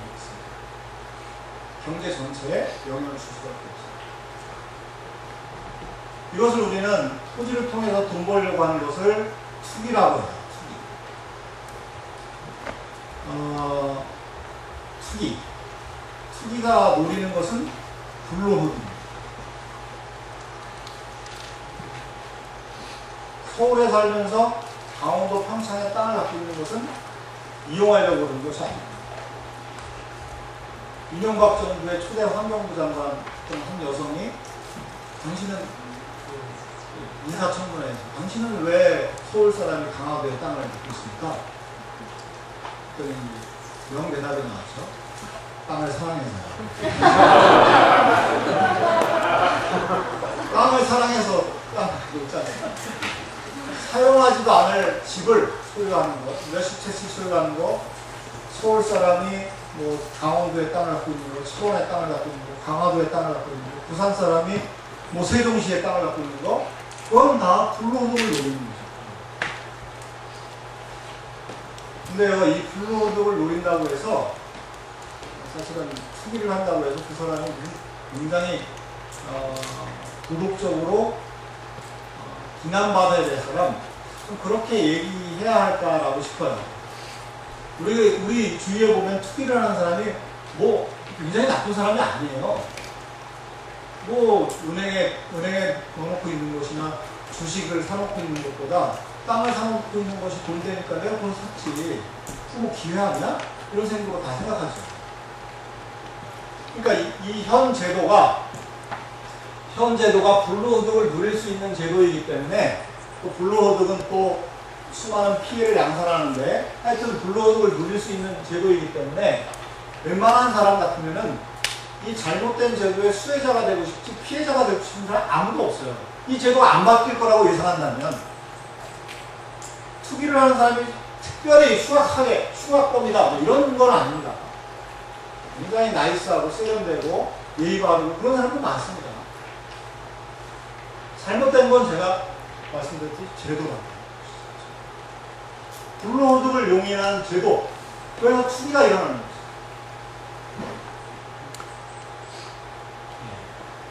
이 투기라고 하는 것은 경제적으로 아무 효과가 일어나는 것이 아닙니다. 자, 이 컵을 구입하고 컵을 생산하는 것은 구입하고 우리가 소비를 하고 생산하게 되면 우리가 흔히 하는 말로 GDP가 이렇게 올라가 고용이 창출이 돼요. 투자는 고용이 창출이 됩니다. GDP가 증가하는 행위입니다. 컵을 더 만들어야겠다. 사람들이 이 컵을 많이 찾네. 그러면 라인을 증설해야 되잖아요. 사람을 뽑아야 돼요. 그럼 더 많이 만들어냈으니까 GDP가 증가하잖아요. 근데 토지를 사고 팔아서 사고 파는 것과 GDP 증가와 고용과 무슨 관계가 있습니까? 아무 관계가 없어요. 땅값이 폭등해서 땅을 폭등하면은 GDP가 올라가는 게 아니라 토지를 갖고 있는 사람이 엄청난 돈을 버는 거고 토지를 갖고 있는 사람은 아무 잘못도 안 했는데 더 가난해진 겁니다. 그러니까 토지를 가지고 있지 않는 사람의 돈이 토지를 갖고 있는 사람에게 이동한 거예요. 이미 만들어진 소득이 토지를 많이 갖고 있는 사람에게 이동한 거예요. 합법적으로. 네, 뭐 칼 들이대면서 뺏어간 게 아닙니다. 그러니까 오늘날의 그 사자가 토끼를 잡아먹는 것은 조직적으로 일어나는 것, 시스템적으로 일어나는 것이지 진짜 사자가 가서 토끼를 잡아먹는 게 아니에요. 화차에 나오는 김민희라고 하는 여성이 나온 것은 시스템적으로 일어나는 것이지 누가 가서 그 사람을 그렇게 일부러 밀어내거나 구렁텅이로 빠뜨리거나 이러지 않아요. 중요한 건 제도라고. 그러니까 개인 더하기 개인은 사회다. 이게 얼마나 우리가 근시안적인 생각인지 짧은 생각인지 알 수가 없습니다. 그러니까 하여간 이 불로소득을 노리고 투기가 일어나요. 근데 이 불로소득에 대해서 이견을 말을 할 수가 있을 것 같아요. 사실은 이 불로소득을 누리기 위해서도 굉장히 노력을 하거든요. 투기하는 사람도 그냥 하는 게 아닙니다. 정보를 알아내기 위해서 로비도 하기도 하고 때로는 어디에 개발될지 알아내기 위해서 고위공직자에 접근을 해서 수많은 인터넷상에 떠다니는 어디 개발 예정 될 것 같다. 하여튼 정보를 알아내기 위해서 노력하고 또 현장도 방문하고 이러면서 투기를 해요. 그리고 밤새 오늘 살까 내일 살까 한 달 있다 살까 뭐 그 리스크가 있으니까 고민을 합니다. 내가 이렇게 노력을 해서 돈을 벌었는데 불로소득이라고 하느냐 이 일을 제기할 수 있죠. 근데 모든 노력이 다 노력을 한다고 해서 그게 노력소득이 아니고 생산에 기여하는 것이 노력을 하는 거예요. 그게 노력소득입니다. 생산에 기여의 대가를 받는 게 노력소득입니다. 토지 투기를 통해서 돈을 버는 것이 노력소득이라고 한다면 도둑질도 노력소득입니다. 도둑질도 리스크도 있고 엄청난 노력을 하죠. 현장 방문도 하죠. 예. 내용상하고 똑같은데 하나는 불법이고 하나는 합법이에요. 하나님께서 보시기에는 똑같이 불법이죠. 부정인 거죠. 우리는 하나님의 법을 따라가려고 여기까지 오시면 안 되겠어요? 그리고 하나님의 법이 이 땅에 제도화되기를 바라는 것, 그 기도하는 마음으로 여기까지 오시면 안 되겠어요? 이 토지 투기가 일어나게 되면 경제 전체가 위험에 빠지기도 합니다.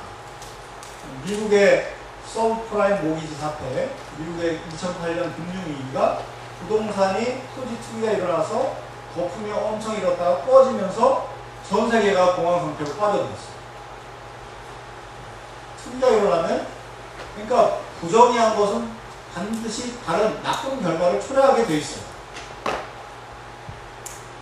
경제 위기가 일어나고, 그 다음에 빈부격차가 심해지게 되죠. 토지를 가진 사람과 가지지 않는 사람. 대한민국의 빈부격차의 가장 큰 원인은 뭐냐? 이렇게 물어보면 부동산이다. 이렇게 대답합니다. 빈부격차가 심해. 또 하나는 일자리가 잘 안 생겨. 좋은 아이디어가 있는 사람이 빨리 창업을 하기 위해서는 진입하는 이 장벽이 낮아야 돼요. 땅값이 저렴해야 돼요. 그리고 임대료도 적정해야 돼요. 근데 투기가 일어나면 땅값이 너무 비싸고 임대료도 올라가고 이렇게 되기 때문에 신규로 창업을 한다, 시장에 진입한다, 매우 어렵습니다. 직장 다니는 사람들은 자기 일을 하고 싶어 할 텐데요. 한 5년만 지나면 내 일을 하고 싶어 하잖아요. 나는 직장 다니는 게 정말 좋다. 이런 사람도 있을 수 있지만 다 자기 일을 하고 싶어 해요. 근데 땅값이 비싸고 이렇게 거품이 끼어있고 또 은행에서 돈을 빌리려면 또 담보를 요구하고 이러면은 창업하기가 매우 어려운 겁니다.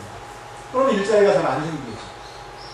뿐만 아니라 시장 내에서 보면은 기술 능력도 별로고 경영 능력도 별론데 땅을 많이 갖고 있어서 기술과 경영 능력은 별론데 토지 투기를 통해서 토지 불로를 통해서 그 사업을 그냥 유지시키는 그런 기업체들도 많아요.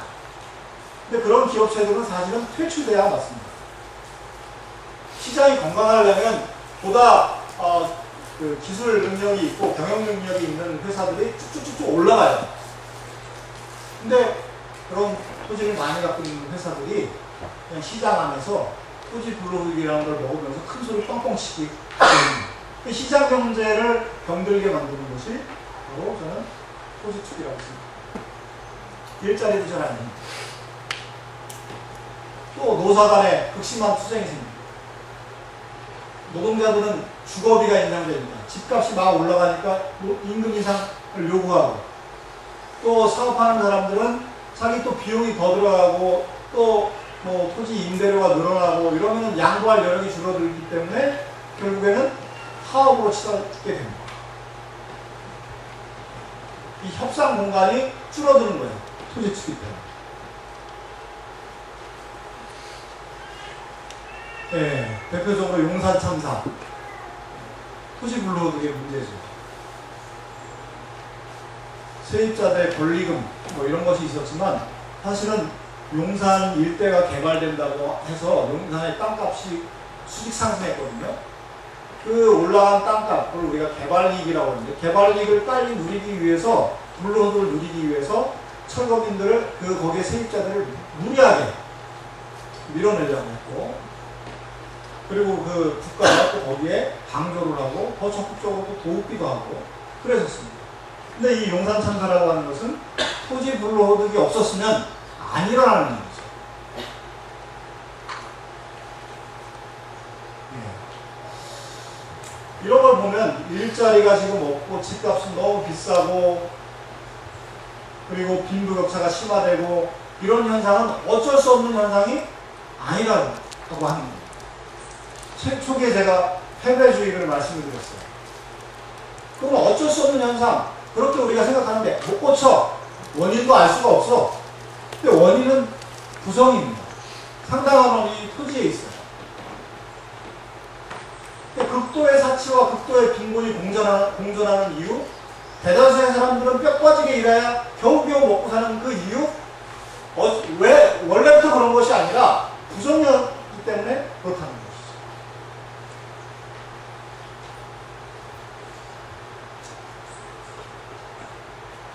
예, 원인 진단이 그렇기 때문에 해법도 간단합니다.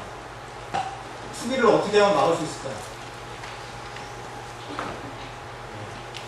투기하는 사람이 노리는 거를 환수하면 되겠죠?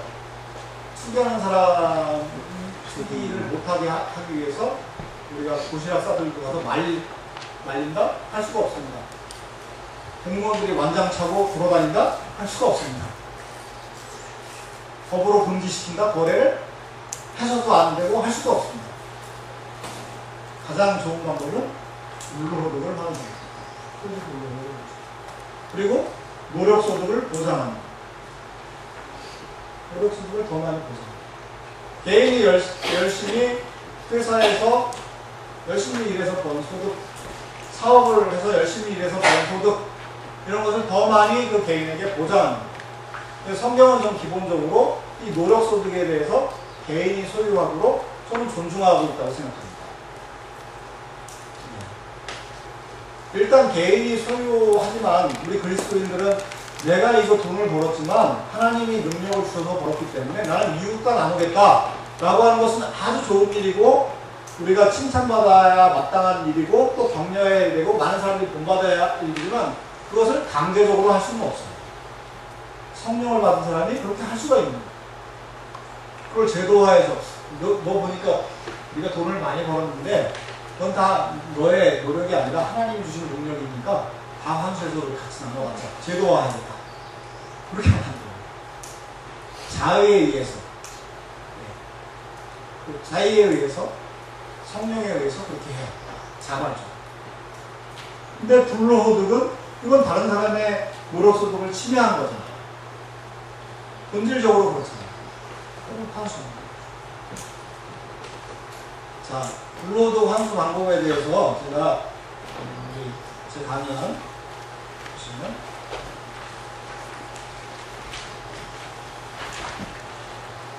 7페이지 보시면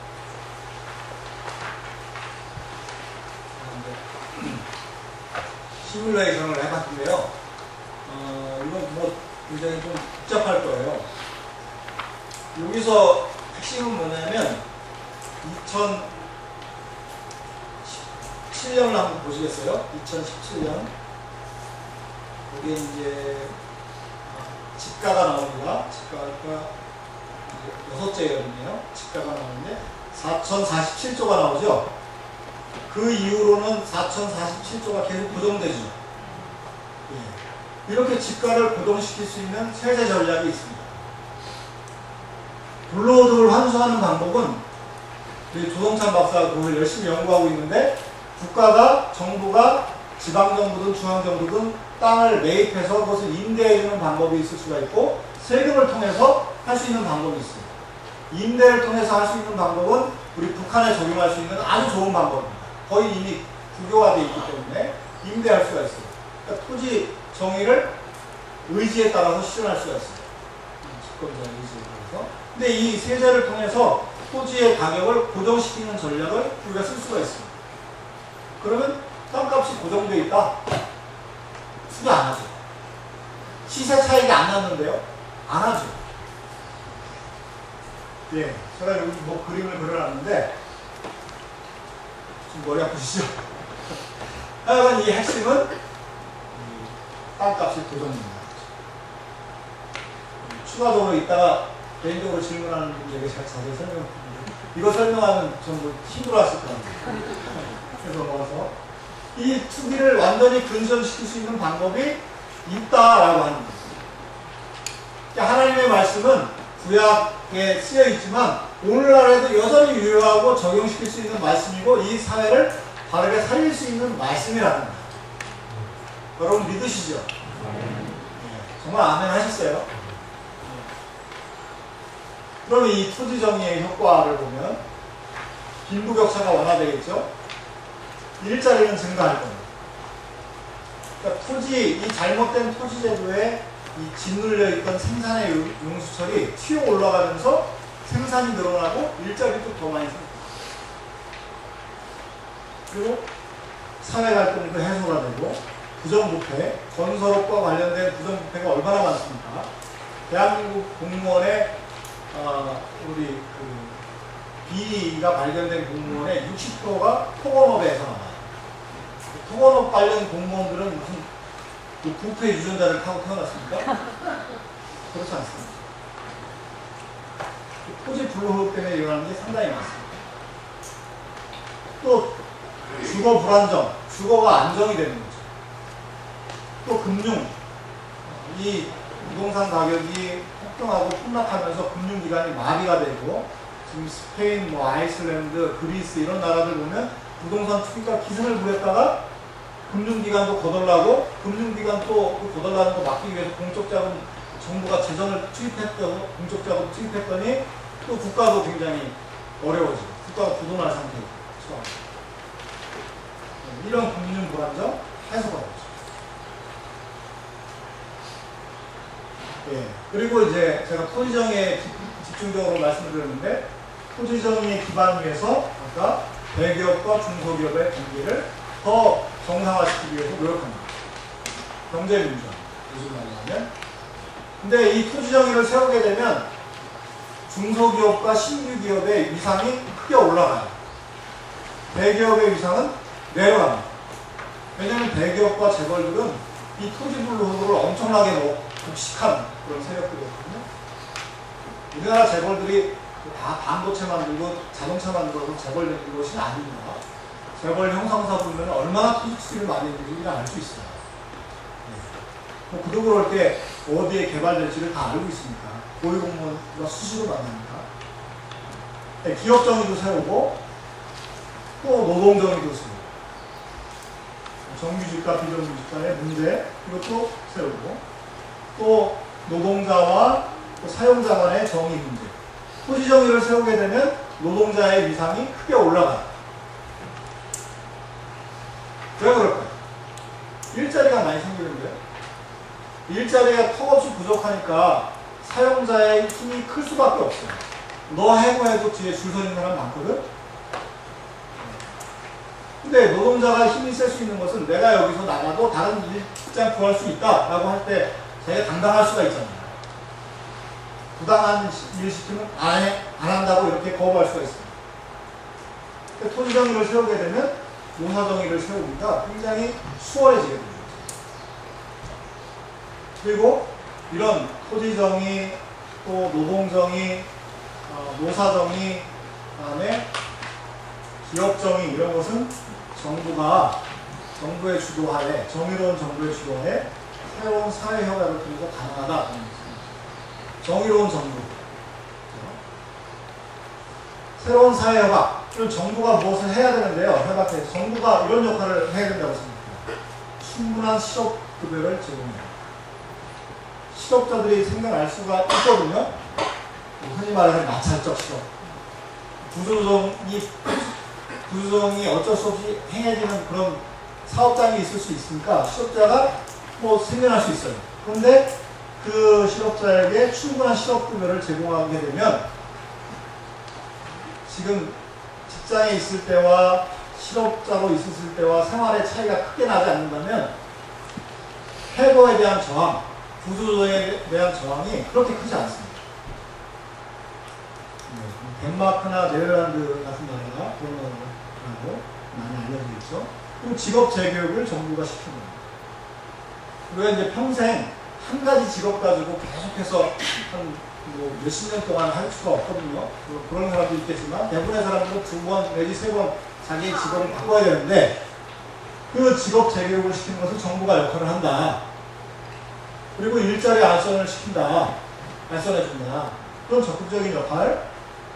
그리고 최근에 이제 저희 연구소가 관심을 많이 갖고 있는 기본소득을 나눠준다. 네, 기본소득. 그래서 남녀노소를 불문하고 모든 국민에게 똑같은 금액을 주는 거예요. 기본소득이.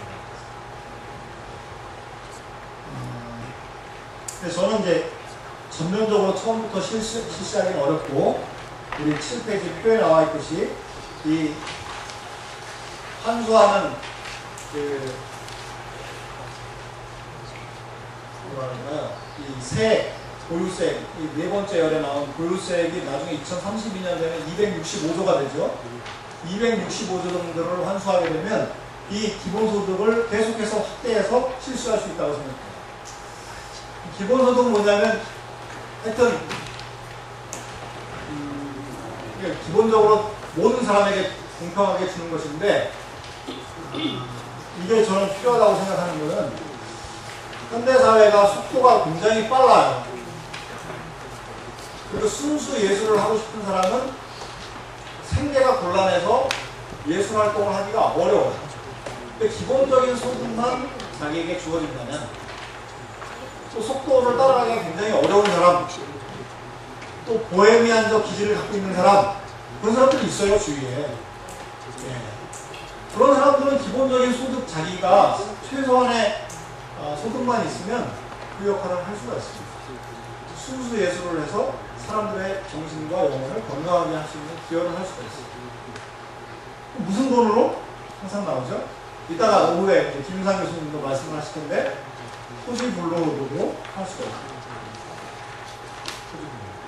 그러니까 토지불로호들은 환수하는 것 그 자체가 사회 전체를 건강하게 만들고 그러면서 이 기본소득 또 이 정부의 역할을 할 수 있는 이 재원으로 활용할 수가 있다.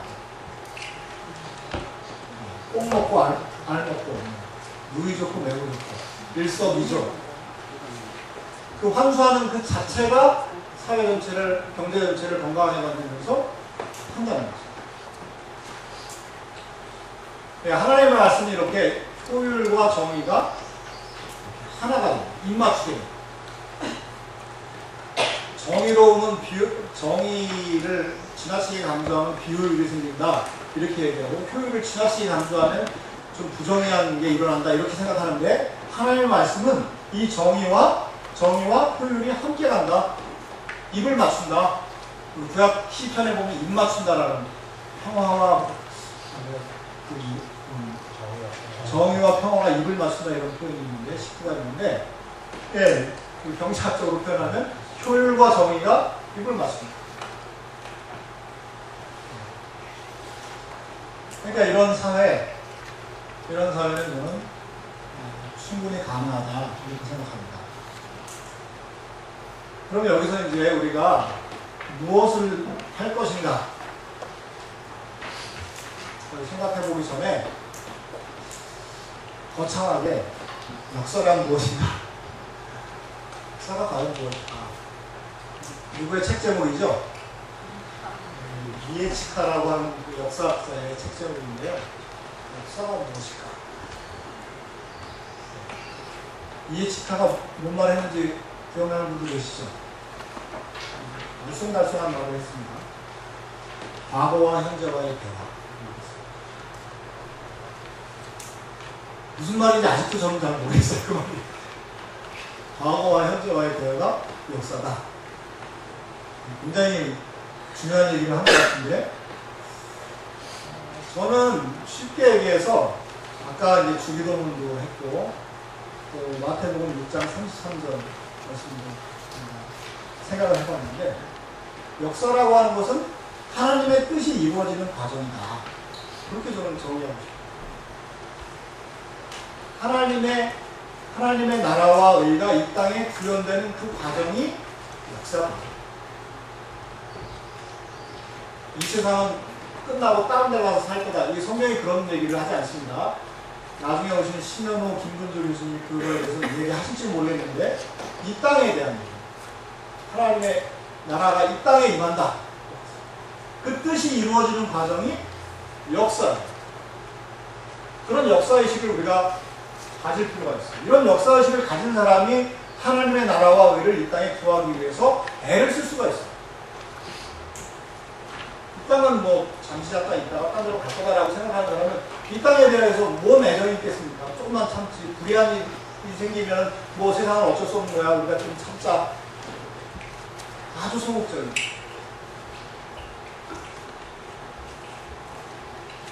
그래서 우리는 그러면 무엇을 할 것인가? 라고 생각을 해보면요.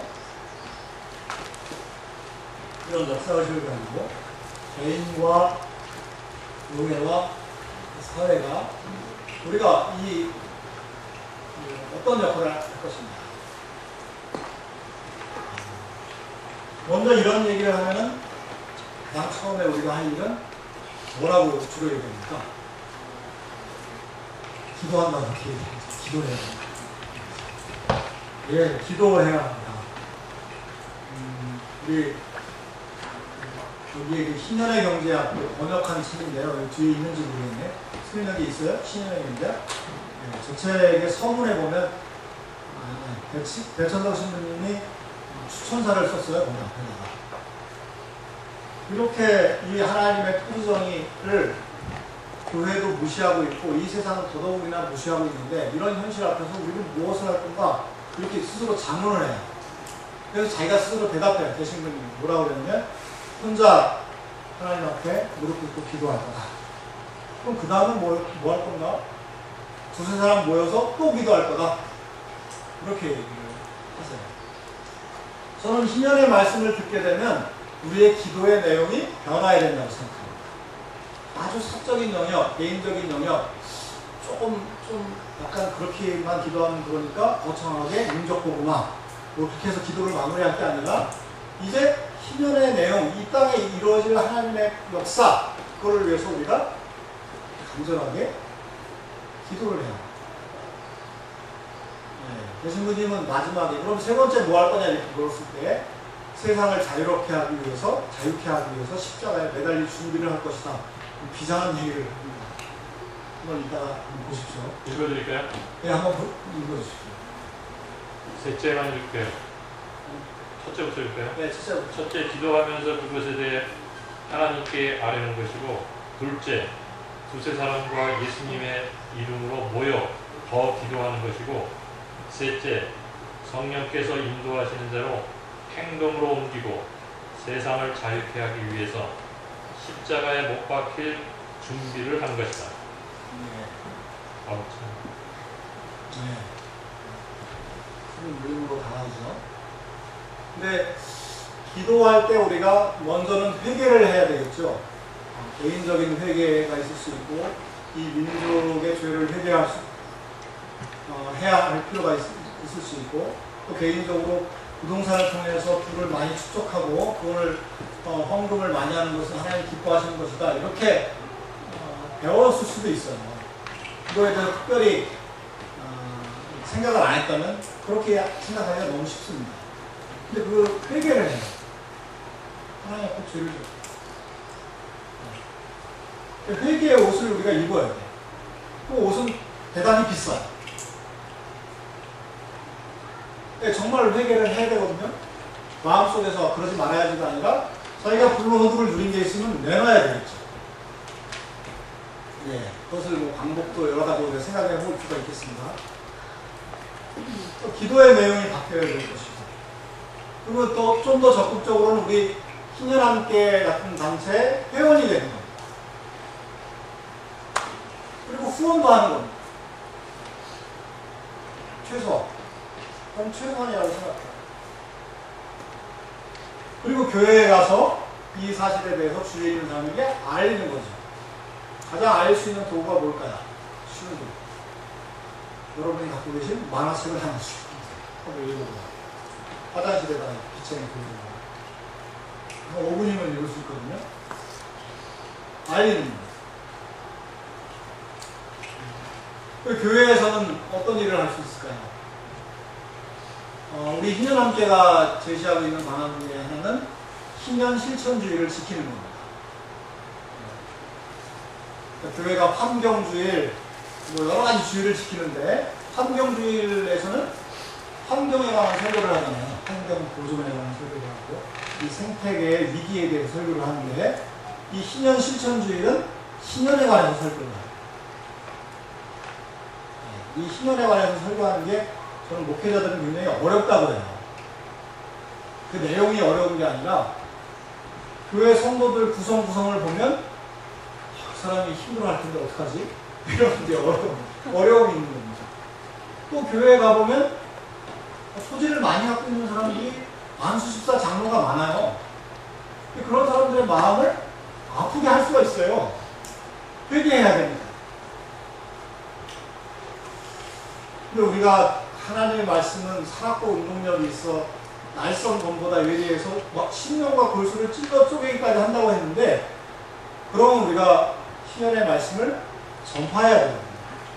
감간해서. 경제적인 영역까지 내려와서 회개가 이루어져야 진짜 회개입니다. 근데 하여튼 교회에서 그것을 뭐 주구장창 1년 52주 계속 설교할 수 없잖아요. 또 굉장히 좀 조심스러운 면이 있고, 그런데 희년 실천주의를 딱 정해놓으면 그날은 그 설교를 강하게 하는 거죠. 그 내용에 대해서 설교문은 이런 게 좋다라고 해서 모범 설교문을 또 만들어 놓고 있습니다. 고영훈 사장님 있죠? 네, 있습니다. 네, 있습니다. 그리고 이제 교회 내에서 저 아까도 말씀드렸는데 우리 방인성 목사님이 저 누르기를 해줬던 것처럼 교회가 서로 상호적으로 돌봄 공동체가 돼야 돼요. 누르기를 서로 해줘야 돼요. 희년 기금을 마련해서 굉장히 어려움에 처한 성도들을 도와야 돼요. 다양한 방법으로 모든 지혜를 동원해서 도와야 돼요. 그러니까 비록 이 사회는 법과 제도가 희년과 거리가 멀지만 우리 교회는 희년 공동체이기 때문에 그 희년에 준해서 실천하기 위해서 다양한, 제가 지금 말씀드린 것 이외에도 여러분들이 아이디어를 낸다면 굉장히 많은 아이디어를 내서 실천할 수가 있을 거예요. 희년 실천주일에 그런 행사를 하는 겁니다. 희년 실천주일은 바로 추석 전주입니다. 우리가 추석날 다 고향으로 돌아가듯이 희년이 되면 다 고향으로 돌아가는데 추석 바로 직전 전주에 희년 실천주일을 시킵니다. 또 하나는 사회에 대해서 우리가 이제 이 법과 제도를 바꿔야 되잖아요. 이 법과 제도를 바꿔야 됩니다. 이게 성역으로 남아있으면 안 되죠. 궁극적으로 이것을 바꿔야 돼요. 이것을 바꾸려고 하는 그런 정치인이 나와야 합니다. 그러니까 교회가 이런 건강한 생각들, 신년에 바탕한 건강한 생각들을 그 여론을 만들어서 여의도로 여론을 형성해서 이렇게 흘려보내게 되면 여의도에 있는 사람들은 놀라게 돼요. 여의도에서 시당하는 사람들 말이에요. 정치인들요. 놀라게 됩니다. 그 사람들은 바람의 방향에 대해서 굉장히 민감해요. 국민들이 무슨 생각을 하겠나? 뭘 원하나? 근데 희년, 토지 정의를 이루라. 그런 건강한 여론이 도도히 흘러가고 있다. 그런 여론을 반영하기 위해서 정당도 등장할 것이고, 그리고 법, 제도, 뭐 헌법에도 개정하고 그런 일을 우리가 할 수가 있다고 저는 생각합니다. 거기 그런 사명을 가지고 일하려고 하는 정치인도 나와야 할 것이고, 그래서 그런 정치인들을 돕는 사람들도 나와야 해요. 그냥 교회 다니고 장로여서 또 정치도 하고, 그러니까 정치인으로서의 장로가 아니라 기독인이 아니라 기독인의 정체성을 확실히 가진 그런 정치인. 정치를 하나의 수단으로 삼는. 정치는 수단이잖아요. 정치 자체가 목표가 아닙니다. 정치는 좋은 사회를 만들기 위해서, 하나님 나라와 가까운 사회를 만들기 위해서 수단으로 삼는 게 정치입니다. 우리가 정치에 관심을 가져야 해요. 건강한 여론을 흘려보내야 돼요. 또 시위가 있을 때, 우리 희년함께나 우리 토지정의 시민연대가 이렇게 시위가 있을 때 여러분들 피켓팅 할 때 같이 나와서 피켓팅 합니다. 또 뭐 국회의원들에게 이상한 법을 만들려고 하는 국회의원들에게 전화해서 항의도 하는 겁니다.